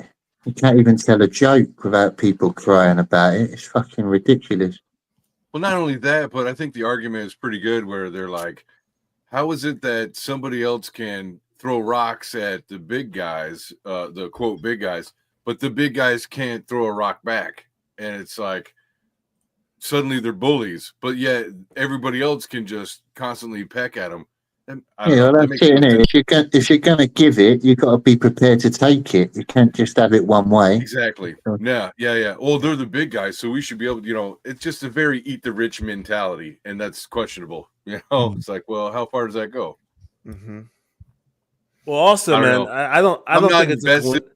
I'm not invested with like John Malin or anything like that. I'm not trying to defend for the dude, but just like as an outsider, I'm like, he hasn't said anything unprompted that I've seen. Maybe it's something true. I missed, but at the same time, it's always it's always somebody's trying to take shots at these guys. It's really weird because I agree. I want to agree with the little guy, but at the same time, I'm not seeing their argument. It's like I think they're just being over emotional about everything.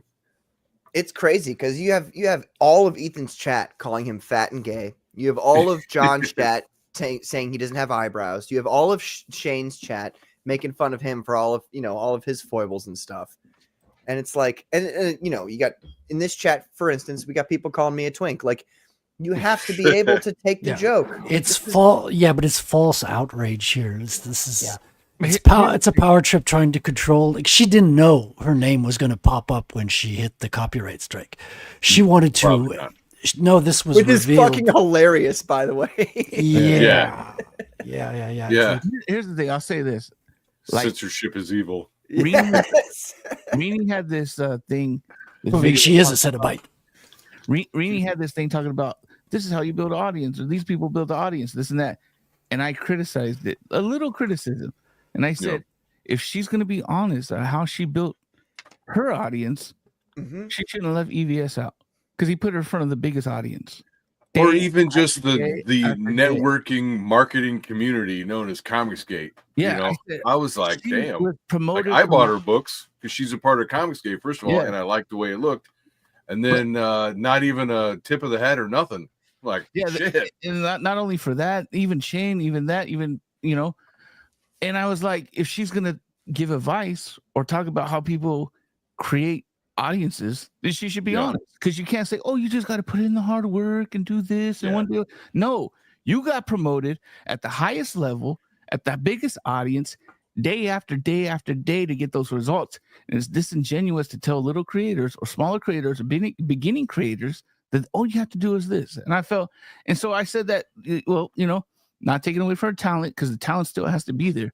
But if we're being honest about promotion, she should have been more honest. Or I felt that, you should do that. And I'm the little guy in this situation, right? Oh, her fucking simps came after me day after day, calling me this. I must be sucking EVS's dick, blah, blah, blah, blah, blah, blah. Because what? Because I say some factual shit. They're like, look, you were promoted at the highest fucking level day after day. Yes. Well, the truth is she's not going to reach that level again without being, connected within the full Comicsgate community. It's just a fact, and I'm not even being critical, and I'm not trying to be mean. When she reached 100K for that book, it's because of the connection. Now she doesn't want to mention CG. She doesn't want to mention Ethan. It's the same with Eric July as well, isn't it? He owes everything to Comicsgate, but he wouldn't admit it. No. Or at least all the customers that he lost. Because he probably has some people that are fans of his that are just going to buy his garbage comic out, whatever, Yeah. But the ones that were excited about him and went out there and supported him like day one, they're not showing up like they used to. He's gonna because they saw that the book sucks. And look, he's in trouble, bro. He's on his way out because that decline from ISOM 1 to ISOM 3, it is significant. And some people are being like, "Oh, well, he's still making money." Yes, he is still making money, but look at the trend. Downsize hugely. Look at the trend, because where's he going to be next year? 12 months. The margin's going down as well. Right. Like he's bringing down the prices and he's selling less books. But he still has all the same employees that he's paying, full-time employees. Right. But his head keeps growing. He just keeps getting more and more arrogant, and sooner or later, people will see that he's just got a massive head. He's got too much fucking confidence. He's one bad decision though from tanking it. Like if he's like, "Oh, I'm gonna put." Wait, what do you mean one bad decision? Which decision did he make that was good? No, I mean one more bad decision. I should clarify. You're right. One more bad decision. No, they've all been bad decisions. Because he can always downsize and this and that, and there's ways for him to like stay afloat for like at least another 2 years. But like if I give him 2 years tops. I give him 2 years. That's because he's paying like as he's like, I made $1 million. Like he said that like we're in the March and we already made $1 million. Yeah, but you also hired a lot of more artists. Yeah. How much money did you spend? That's the only question in regards to how much money you made. How much money did you spend? And it's funny too that like, you tell me I make like my first campaign made $12.76, I think it was. So a little over $1,000. Okay. No, not great. Obviously. I thought this was not about your campaign, Patrick. No, it's not. It's not. But then the next campaign made $550. Like, and my costs actually went down to a degree. There's lots of reasons for that, but my costs went down, and what I took in went up. Now I didn't make any money, obviously, because making a comic book is very, very, very expensive. But the point is that like the only acceptable like look should be that you made more than the last campaign. So when you go from such a huge, what was it, 3.7 million was the first one, to what are they at right now? I'm gonna look right now, but I don't even know what I they're think at. He's at 400K for ISOM 3. That's it? He's 400K? Yeah, and he's not even talking about it anymore because there's a new book that just came out, Zalin or something. Zalin. Max Salient? The magical Sapruto? The fuck are these names? Yeah, the truth is he's not gonna be able to get himself out of this hole no matter what he releases, unless it's Shungite #1. dude. It's Shungite #1. His could single save- mom names. He's got single mom names everywhere. No, that will save the company Single though. mom name. Shung, Serious. Yeah. You guys know what I'm talking about. Yeah. But like, there's no male guidance to guide them to like, hey, that sounds stupid. Maybe we shouldn't name a child Oh that. my god. Yeah, exactly. Mm. Like, no, it's dumb. Shadid. Yeah, exactly. There we go. Oh my god. But yeah, but back to the thing. Yeah, it's so the same Single people mom that are complaining about Malin attacking the little creators, this and that. But they come out and attack me for having an observation. And I took nothing away from Rini. I said she's talented. She's she goes on stream. She's likable. There's a reason. EVS wasn't the only reason she sold. EVS put in her in front of a freaking enormous audience. Yeah, day after day is the reason she sold at that high number. That's one of my arguments about with the networking, and you're doing the tour and you're on 40 shows or whatever. But the shows where you make the most money are where the most buyers are. So, I'm going to make the most money on Pimp My Comic than I am going to be on, like, say, my own show or a show similar to that size. Or like if you launch on, say, Bancroft or a large show like that, you're going to make the most money because there's more eyes. And those channels have brought in people who are willing to buy indie comics. So that's awareness. It's public awareness. Like the bigger channels, the Pimp My Comic, it creates public awareness, and then there's the buyer, right? So if the people what I seen the people do good is you can go on Pimp My Comic and they're like, oh yeah, he's pretty cool, but and then they see you on this channel or another channel, and they're like, oh, he was there, yeah, and I got my check. Oh, he's pretty funny. Yeah, you know what? I'm just gonna buy it. I'm gonna support him. And that's how I seen a lot of people do comics. I probably would say the same for you, right, Patrick? You seen that too, where you go on a bigger channel, there's the money, there's the customers, and then you sprinkle around and they sprinkle in, Yeah. And it's one of those things where somebody said this earlier on this show, where you just got to be funny and fun. Yeah. Just like exactly. You have to be like, if the audience they're not so, like, people get to this point, I think, when they're selling things, and I've noticed this because I work in the car industry, and it's all about selling. So you have to be able to think about the way that people who buy things think. So what I'm saying is, people who are buying something, they don't want to buy something that they think is boring. So if you're boring, they're going to assume that everything you make is boring. And so they're not going to back you. So all it takes is just being fun and having a good time, and making, whether or not you're actually having a good time, making people feel like you're having a good time. That's really all that it is, because people want that good time. They're like, oh, look, this guy's having a good time. Like, we've been laughing this whole show. You know what I mean? We've been having a good time, having fun. Who looks at us and goes, those guys are assholes? I mean, I'm sure there's some people on that. I can get you a list if you want. Right. I get that quite a lot. Right. Well, I know I got mine. The thing is, it's just silly. Bad point. It's just silly to complain about bigger platforms, because at the end of the day, like you just said, because let's say you're a band or you're a performer, right? And you're just starting out. Obviously, you start out, you're playing tiny venues. You're playing bars. You're playing in front of 50 people, 100 people tops. Yeah. But the goal, obviously, is a bigger venue. So are you going to talk down about, like, Late Night with David Letterman? Because obviously, if you could get on to Late Night with David Letterman, that's the goal, because then you'll be in front of millions of people. Right.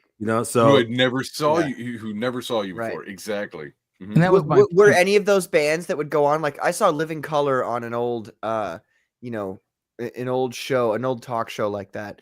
And do you think Living Color was like, oh, we got invited onto this show, but they're kind of scumbags, like, let's just ignore them, let's not even, like, no, they were like, oh, thank God, like, an opportunity for us to talk to a different audience from a different guy.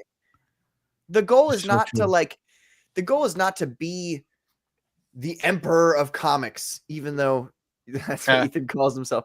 The goal is not to do that. The goal is to like create a fan base that likes you for the way you are, and then be able to be a humble enough and a nice enough person to be able to go out and make more fans from other people's audiences who might not have originally liked you. That's the whole point. It's all cross promoting. Yes. Yeah. Cross promoting. Yeah. Which is what Comicsgate is. That's the whole fucking point. Like, this is the beauty of it. This is the beauty of Comicsgate. But the thing that people don't understand. We all are different. We all have our own different like opinions and things that we want to do.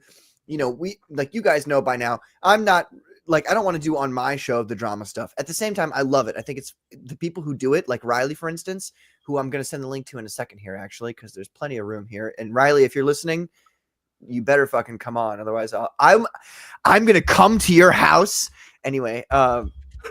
These people, like everybody has a skill set that they have. And when you utilize it fully, like, and you're like, okay, this is my skill set. I'm going to go hard in this way. Other people are going hard in a different way. And so us all being Comicsgate, the point is to be like, okay, these guys are good at this. These guys are good at this. These guys are good at this. Let's all come together and support one another so that we can save comic books, essentially, which is a beautiful, original American art form that we have to, like, we should all feel a noble duty to defend comics against, like manga and all that other stuff. And so that's the beauty of Comicsgate that everybody just fucking ignores all the time. They're just like, I think too, they all have to be the same way and they have to operate the same way. And they have, you know what I mean? You don't have to do that. You can be yourself. I would say not even just limit yourself to Comicsgate, because I reached out to Dan Panosian and I sent him my comic and he was cool as fuck, bro. There's guys that love comics, that love reading comics, and he let me send him Blood and the Sword. And he enjoyed it. His 10-year-old son enjoyed it. And it's just me trying to find, hey, I love your shit. Like this works outside of Comicsgate too. Is I love your shit. I always see your I shouldn't even say shit. I love your art. I love your art. And I always see it. And man, I'm a fan. Please, like, I would love for you to read my book. And that he took the time out to message me back and say, yeah, it was good. My son likes it. And yeah, and I'm like, cool. That for me, that was like, dang, that guy's amazing, man. So for him to like just take the time to do that, like I'm like, that was very I felt that was very motivational. Yeah. And he just wants me to, okay, well, let me send this some more, Well, apparently doing that is a smart thing because fucking Narwhal hit the lottery. I don't know how that happened with Mark Miller. Right? He must have reached out or something. No, I'm pretty sure. Like I've been following Miller for a while, and he had known about Narwhal before. I think Narwhal. But that was through Zach. Like, your boy was like talking about Narwhal for a minute, but then Narwhal come on the streams and he's likable too. Yeah. So then, Mark Miller must have been paying attention to Comicsgate then, right? He is, though. That's the thing. He 100% is. Yeah. So, hi, Mark. That's one thing I want to bring up is like, I think some people get the false impression that whatever sales you make through this network, like on YouTube and Twitter and all that, is the epitome of what you've accomplished. But really, what I get out of Comicsgate so far, other than like camaraderie and stuff like that, but the money wise, is it's given me enough money to overprint my comic so that I can sell it physically other places. Like I don't just have to sell it on YouTube to the Comicsgate community. You can take that shit anywhere you go. You can sell it to sell it for half the the retail, sell to the store, however you arrange it, and get your book out there. And your conventions, you're going to be making sales at conventions, and it's not just the YouTube community. So you don't have to feel like, oh, I got to climb this ladder of popularity. I don't feel that it's necessarily like that. A little bit of popularity is in there because half of what you're selling is yourself, so that does matter. But in the end of the day, like me as being really small, starting out and all that stuff, I'm not banking on making 10 grand to finance, all this art or whatever, and then all my time and all that. It's not going to happen because I'm so small. Now, if I was like, Ethan Van Sciver or something like that, yeah, all of his effort is going to be put into things like YouTube and his super chats and making sales, as putting his eBay store. All that stuff matters, but I don't have his reputation. I don't have his history, his legacy. I don't have any of that stuff. I'm just a guy who's happy to make $5 grand on a campaign because I'm able to print out maybe an extra 100 copies. But when I sell those 100 copies at a convention where buyers are there to buy, then, I make up all my losses that might be first assumed. But, all I'm saying is, like, if you're a new guy out there, don't think that you're out there struggling so bad. As long as you can if you can find a way to make up any, like for me as a writer, paying for art, any kind of expenses like that, then you're doing great. Just get your stuff out there enough, and slowly the audience will build. It's kind of that's what I'm betting on, and that's what I've seen. So I want to say something controversial before I leave, though. Oh, I gotta go feel I would say this, and this is probably the wrong. I don't know. I'm gonna say it because I feel like it's the truth for me, and this has helped me keep focused. Like, wait, this better not be about the people with hats. no. No, it's now I'm distracted. Now I got Sorry. I'm like, fuck, could it be? No. It always They control everything. Oh, those people with hats. Right. Thank God. I finally got that before I left. Yes. That's funny. The They wear many hats. With a hat wearer too. So, like, we got both in the family. But so I would say this to the new creator, right? And this probably even sounds like so sacrilegious in CG because you're talking to guys that have made money and living off this. But if you're a new creator, I would suggest to not even think about money. The goal should be to get the comic finished and to get agree. it in That's people's true. hands. 100%. If I'm you with did that, yeah. you're a fucking success. That's it. You delivered. You made a comic. You had an idea that was just an idea, but now it's something tangible that people can hold in their hand. They paid money for it. That's a fucking success. So even if your sales, you break even, you're a little under, you're good. And I think that should be, how can we make this comic exist in the world and get it in people's hands to pay for it and support it? Yeah.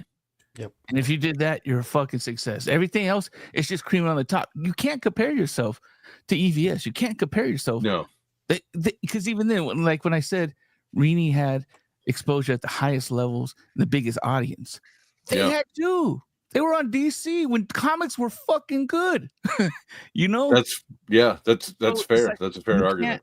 You're never going to be able to start where they started, and they're just on a different level. So now once you accept that, you're like, dude, I just need to finish this comic and get it in people's hands by any means. And that's where I think, and it might sound controversial and people might not want to hear that, but if you can get it created and then I feel personally attacked. I want to say it. Sure. I will say this. So my character design artist, after we had talked early on in the project, and like it took years to be where I'm at. And I remember after my first campaign, he was like, dude, you did it.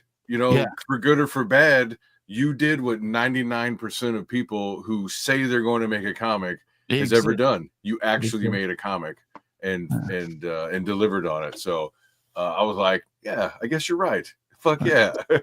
All right, guys, I gotta go. The family's looking at me, and I can already. They said you got to put some tacos together. Is that what it is? Yeah, I was supposed to leave like 20 minutes ago, so I'm gonna get abused right now, and I don't want you guys to hear it because you guys have been supportive. Oh God! Thanks for being here, Richard. Thank you, Yeah, Richard. take care. Thank you, mate. Happy 100th show. Thank you. To 100 more. All right, guys. And he's right. You shouldn't be thinking about money when you're starting, unless you're thinking about hard money like Bitcoin. That's going to change things. That's going to set a new standard. Okay. Yeah. Okay. You know what? I will say one thing. because I've not spoken about it. I really like.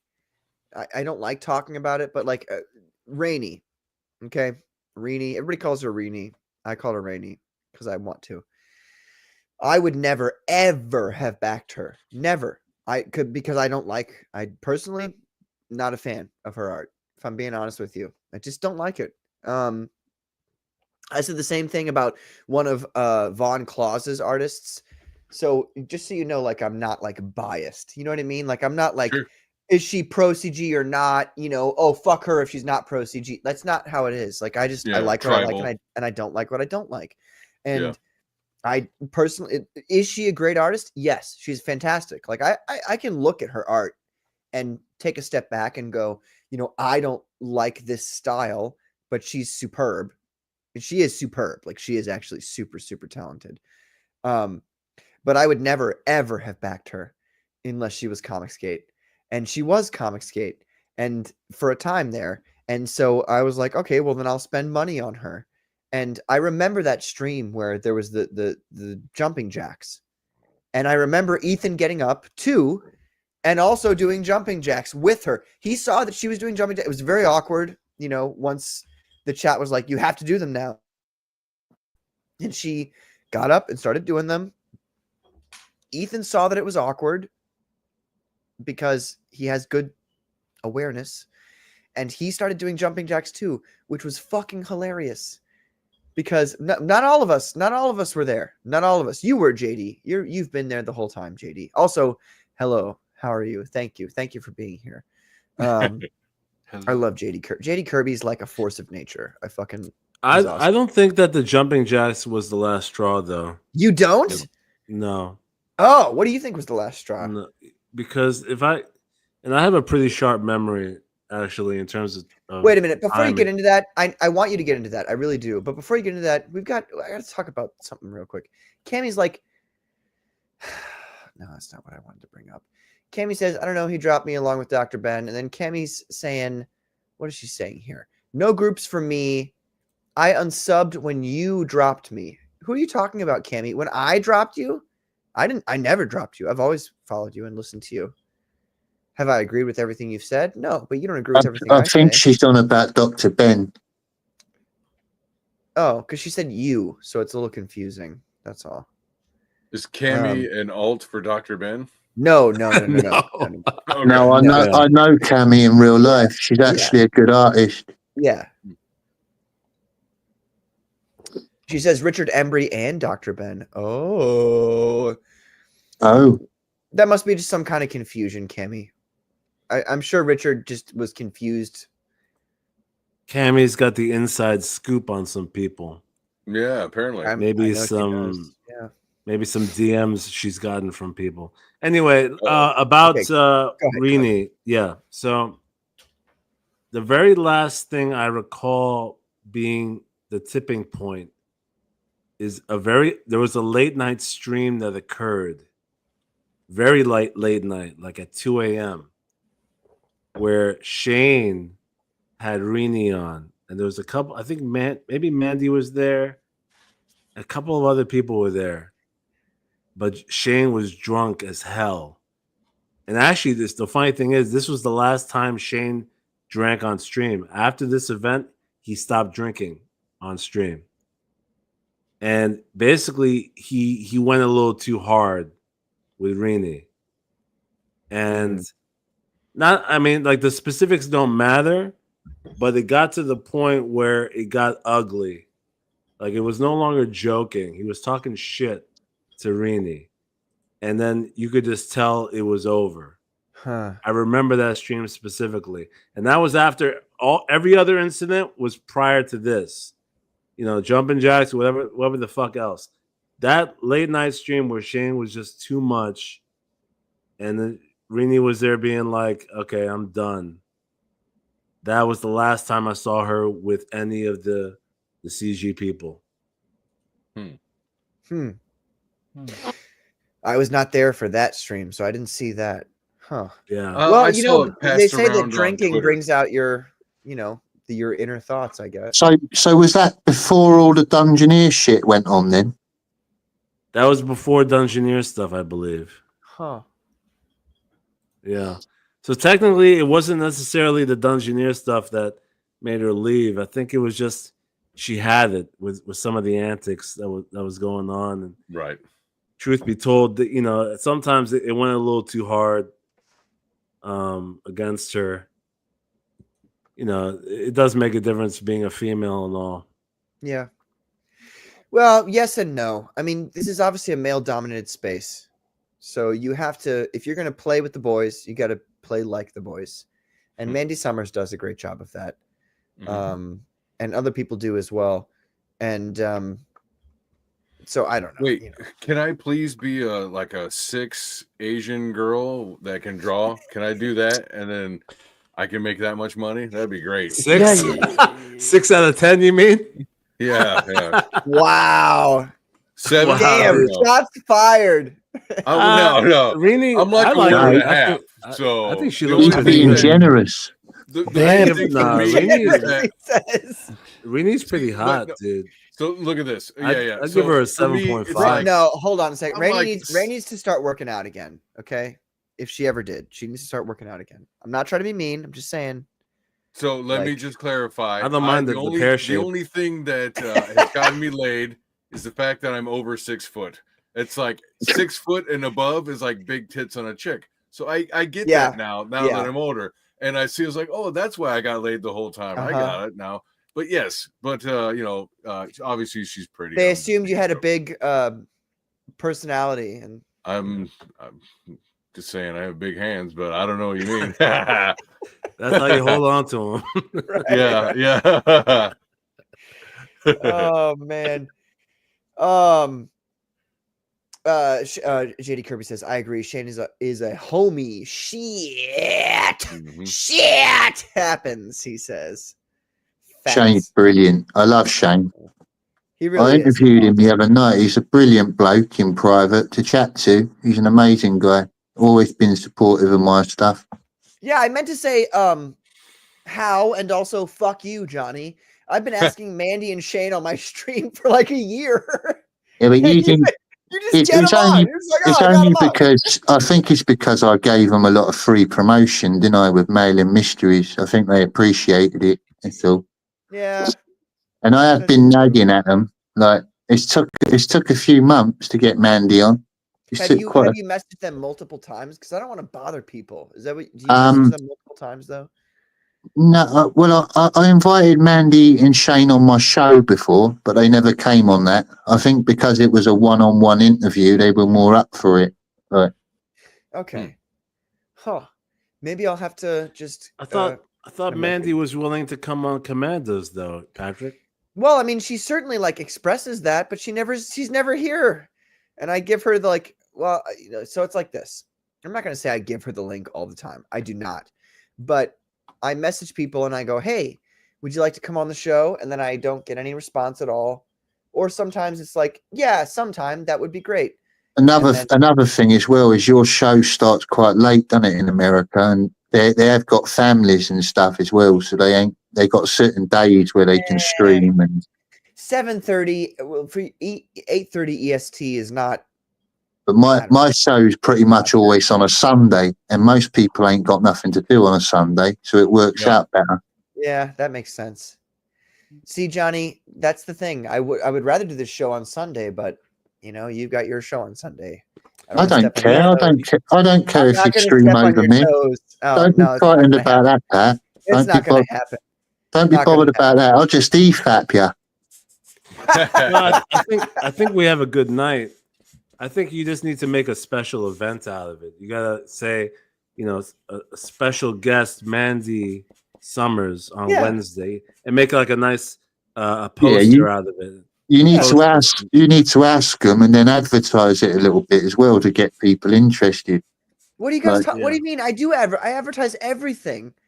But ask them in advance. Like you give them a date. Don't just drop the link on the night. Just give them like a week's warning or something. Say, would you come on in a few weeks? Or nobody who comes on this show doesn't already have like a week's warning.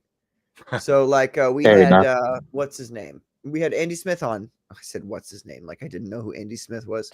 We had Andy Smith on last week, and You know, if you call your guests, what's his name? It might turn off future guests. Just saying, you know. No, I've been drinking. I had to think of the last person who was here a week ago. It's a whole week away. Give me a break. I don't think it's anything personal because you're like the new poster boy for CG, aren't you? You're the goody Von Coleman. Me? So like, they all love you. You've been on EVS's show. You bigged you up. You're doing really well. Yeah. Oh well, thank you. Yeah, You're like you're like the corrected version of Von Coleman. like the could have been.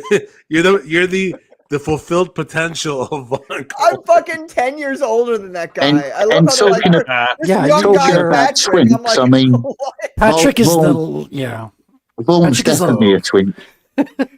Yeah, Oh, Patrick no. is the less gay version of the two, I would definitely say.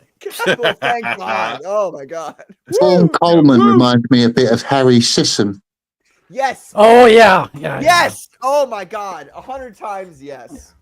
That was super gay for me to say it that way, but yes. Oh yes. Oh yes, Johnny. I'm just glad you Not didn't gay at snap all. your fingers and say yes, Queen. You know. Not gay at all. You're fine.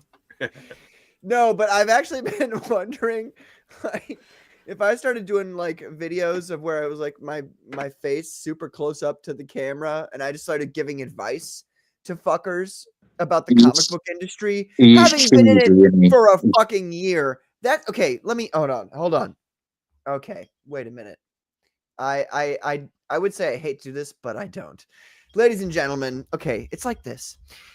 If you've been in the comic book industry, and I mean, because you haven't worked for Marvel or DC, if you've been in the independent comic book industry for less than a year, less than 2 years, less than 3 years, less than 4 years, the odds of you, the odds of it being like better for you to shut the fuck up about the comic book industry, like they're much higher on the level of just fucking shut up. Stop talking. You don't fucking know what you're talking about.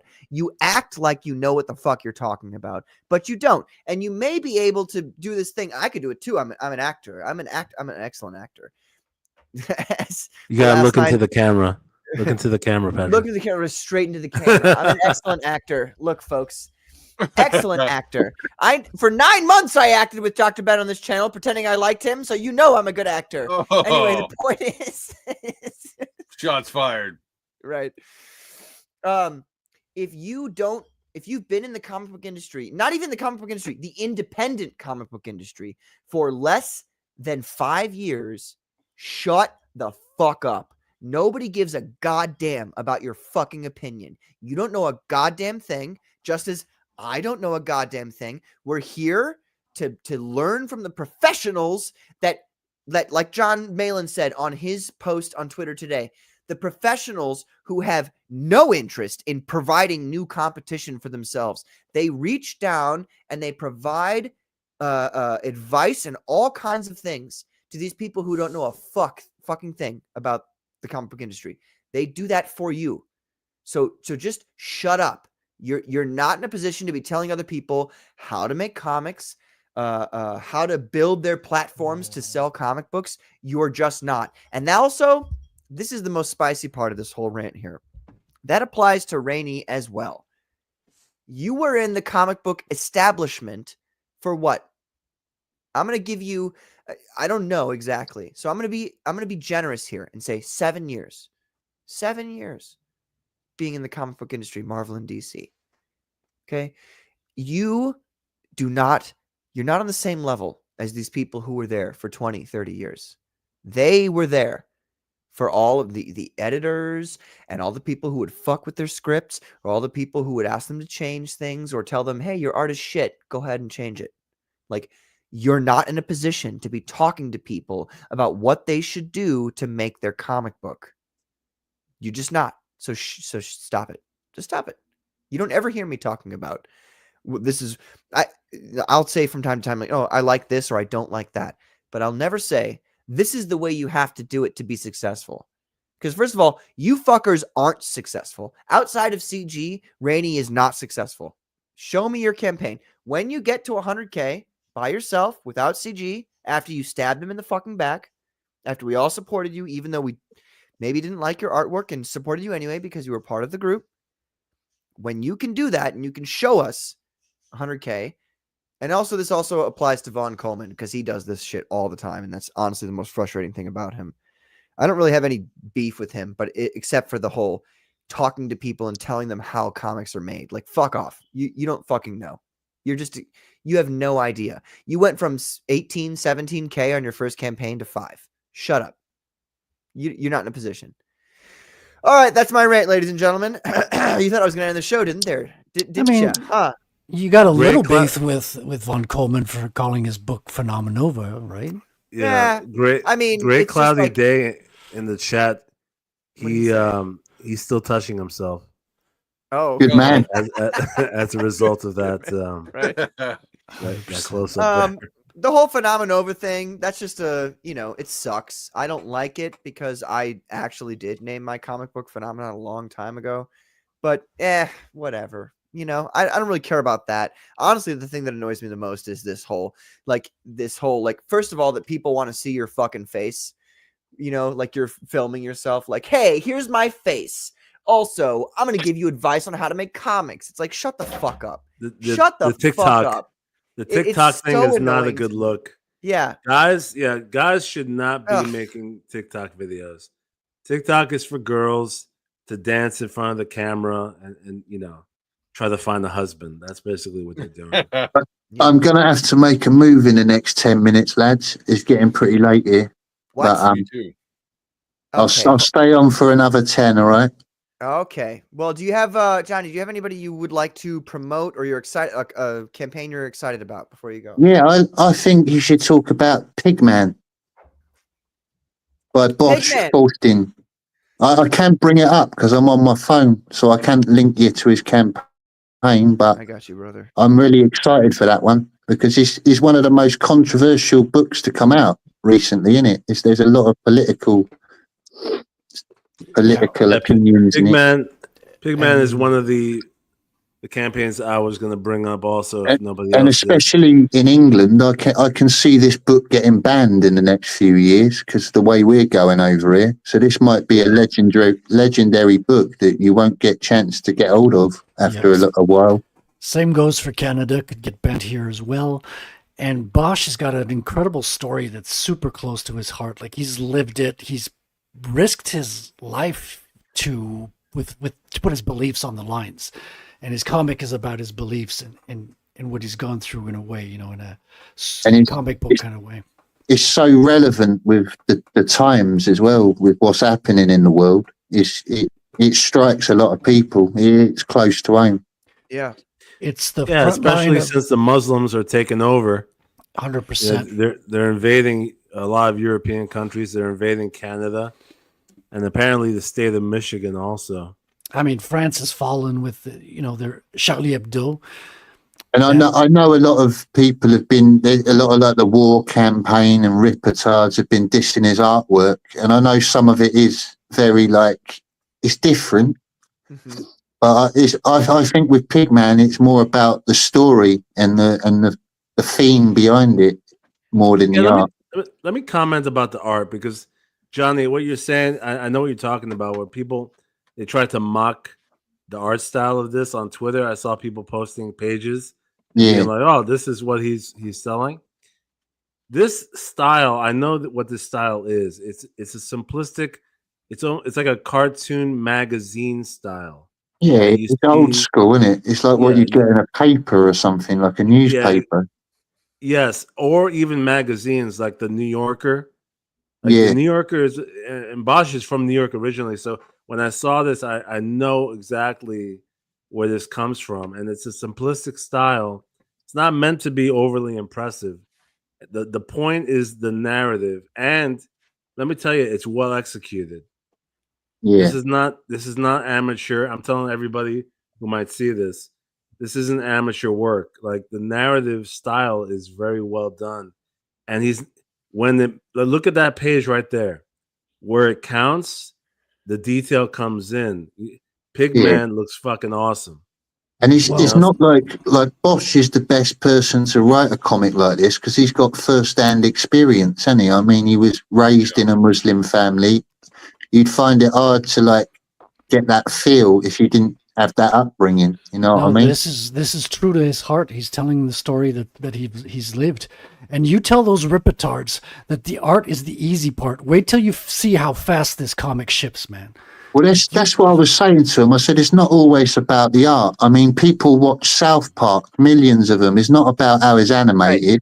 It's Right. shit animation, but it's the story, isn't it? It's the jokes. It's the like you said, the narrative. Yep. 100%. And we see these kind of art styles in Europe all the time. It's America's kind of become like this uni style a little bit. Wait a minute. Are you calling Canada Europe now? Come on. We have access to a European Bond Disney. Yeah, they're Commonwealth. They're under our royals, aren't they? No, it's specifically the French part of Canada, okay? And I'm not talking about the English, no offense, Johnny. But the French, we have access to the whole Bond Disney thing, so I know what I'm talking about on that front. Fair enough. But yeah, I'm definitely planning on backing this. I'm a bit low on money at the minute, but I'm gonna definitely get this. I like the first cover as well. The one at the top, the one where he's fighting off lots of jihadis. It's on his actual campaign page, I think.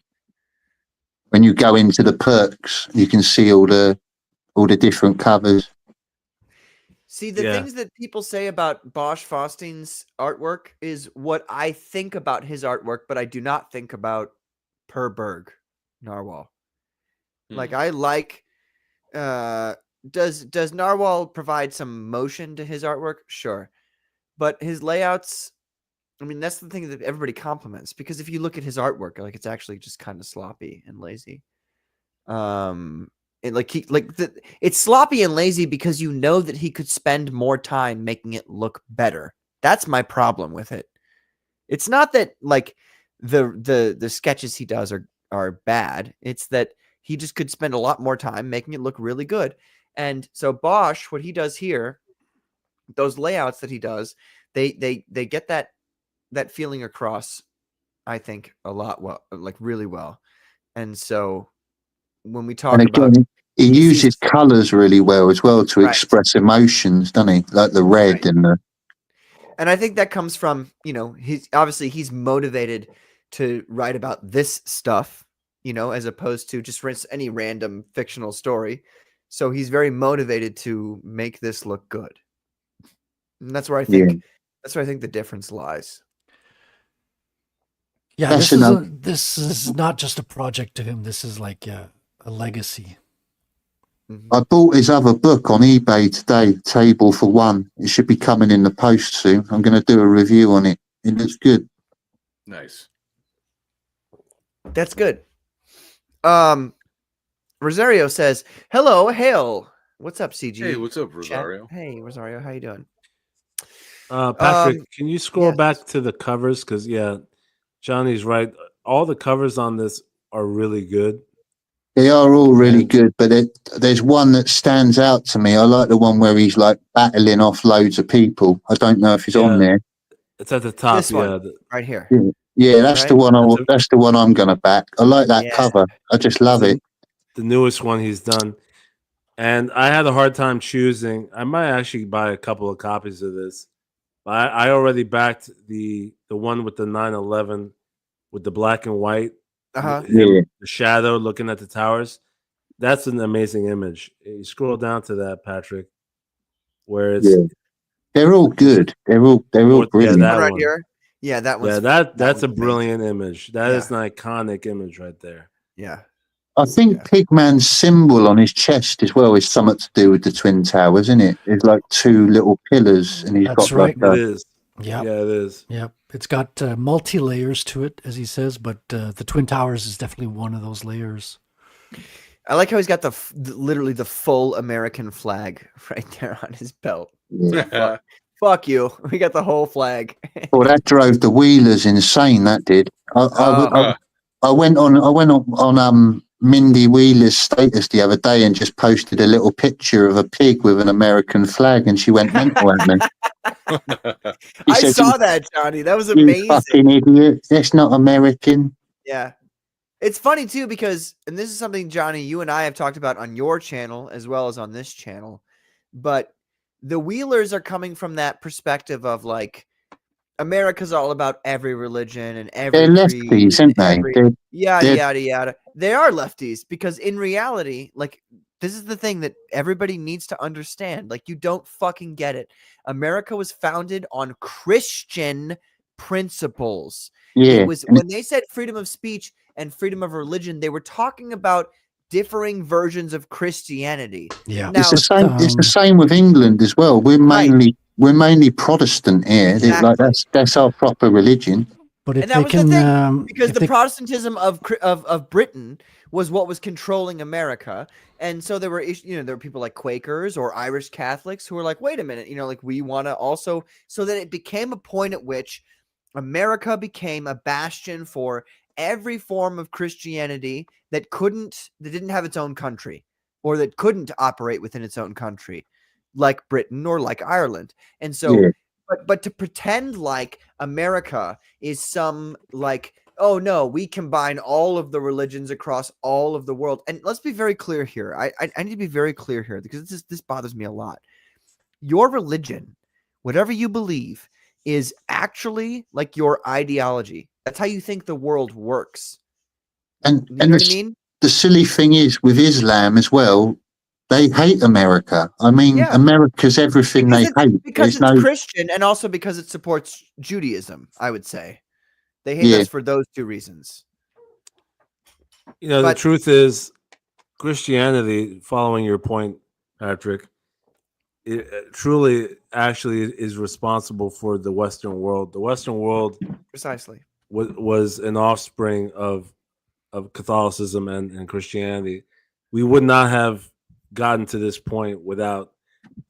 It's funny. Whenever I argue with somebody about the impact of Jesus, right? Mhm. I say, well, what year is it right now? Yeah. Yeah. All right, it's 2025 AD, right? Or AC, after Christ, or the year of our the Lord. domino. That's Mhm. that's the impact, because everything after that, the entire Western world was affected by Christianity. We wouldn't have gotten here without that. Yes. Precisely. Kamikaze says, imagine being an Arabic Christian. Those were all the original Christians. So, yeah. We're living in the fourth epoch, she says. That's very correct. It's just you know what? It just bothers me that people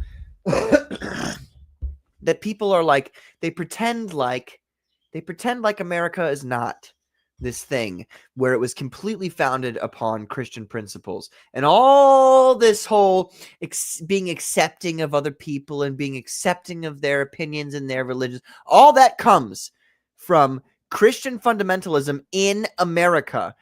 This whole, like, let's be accept. Has any other culture ever done that shit ever? No. Every other country that lives with their actual religion in their country, what they do is they're like, okay, we're all correct.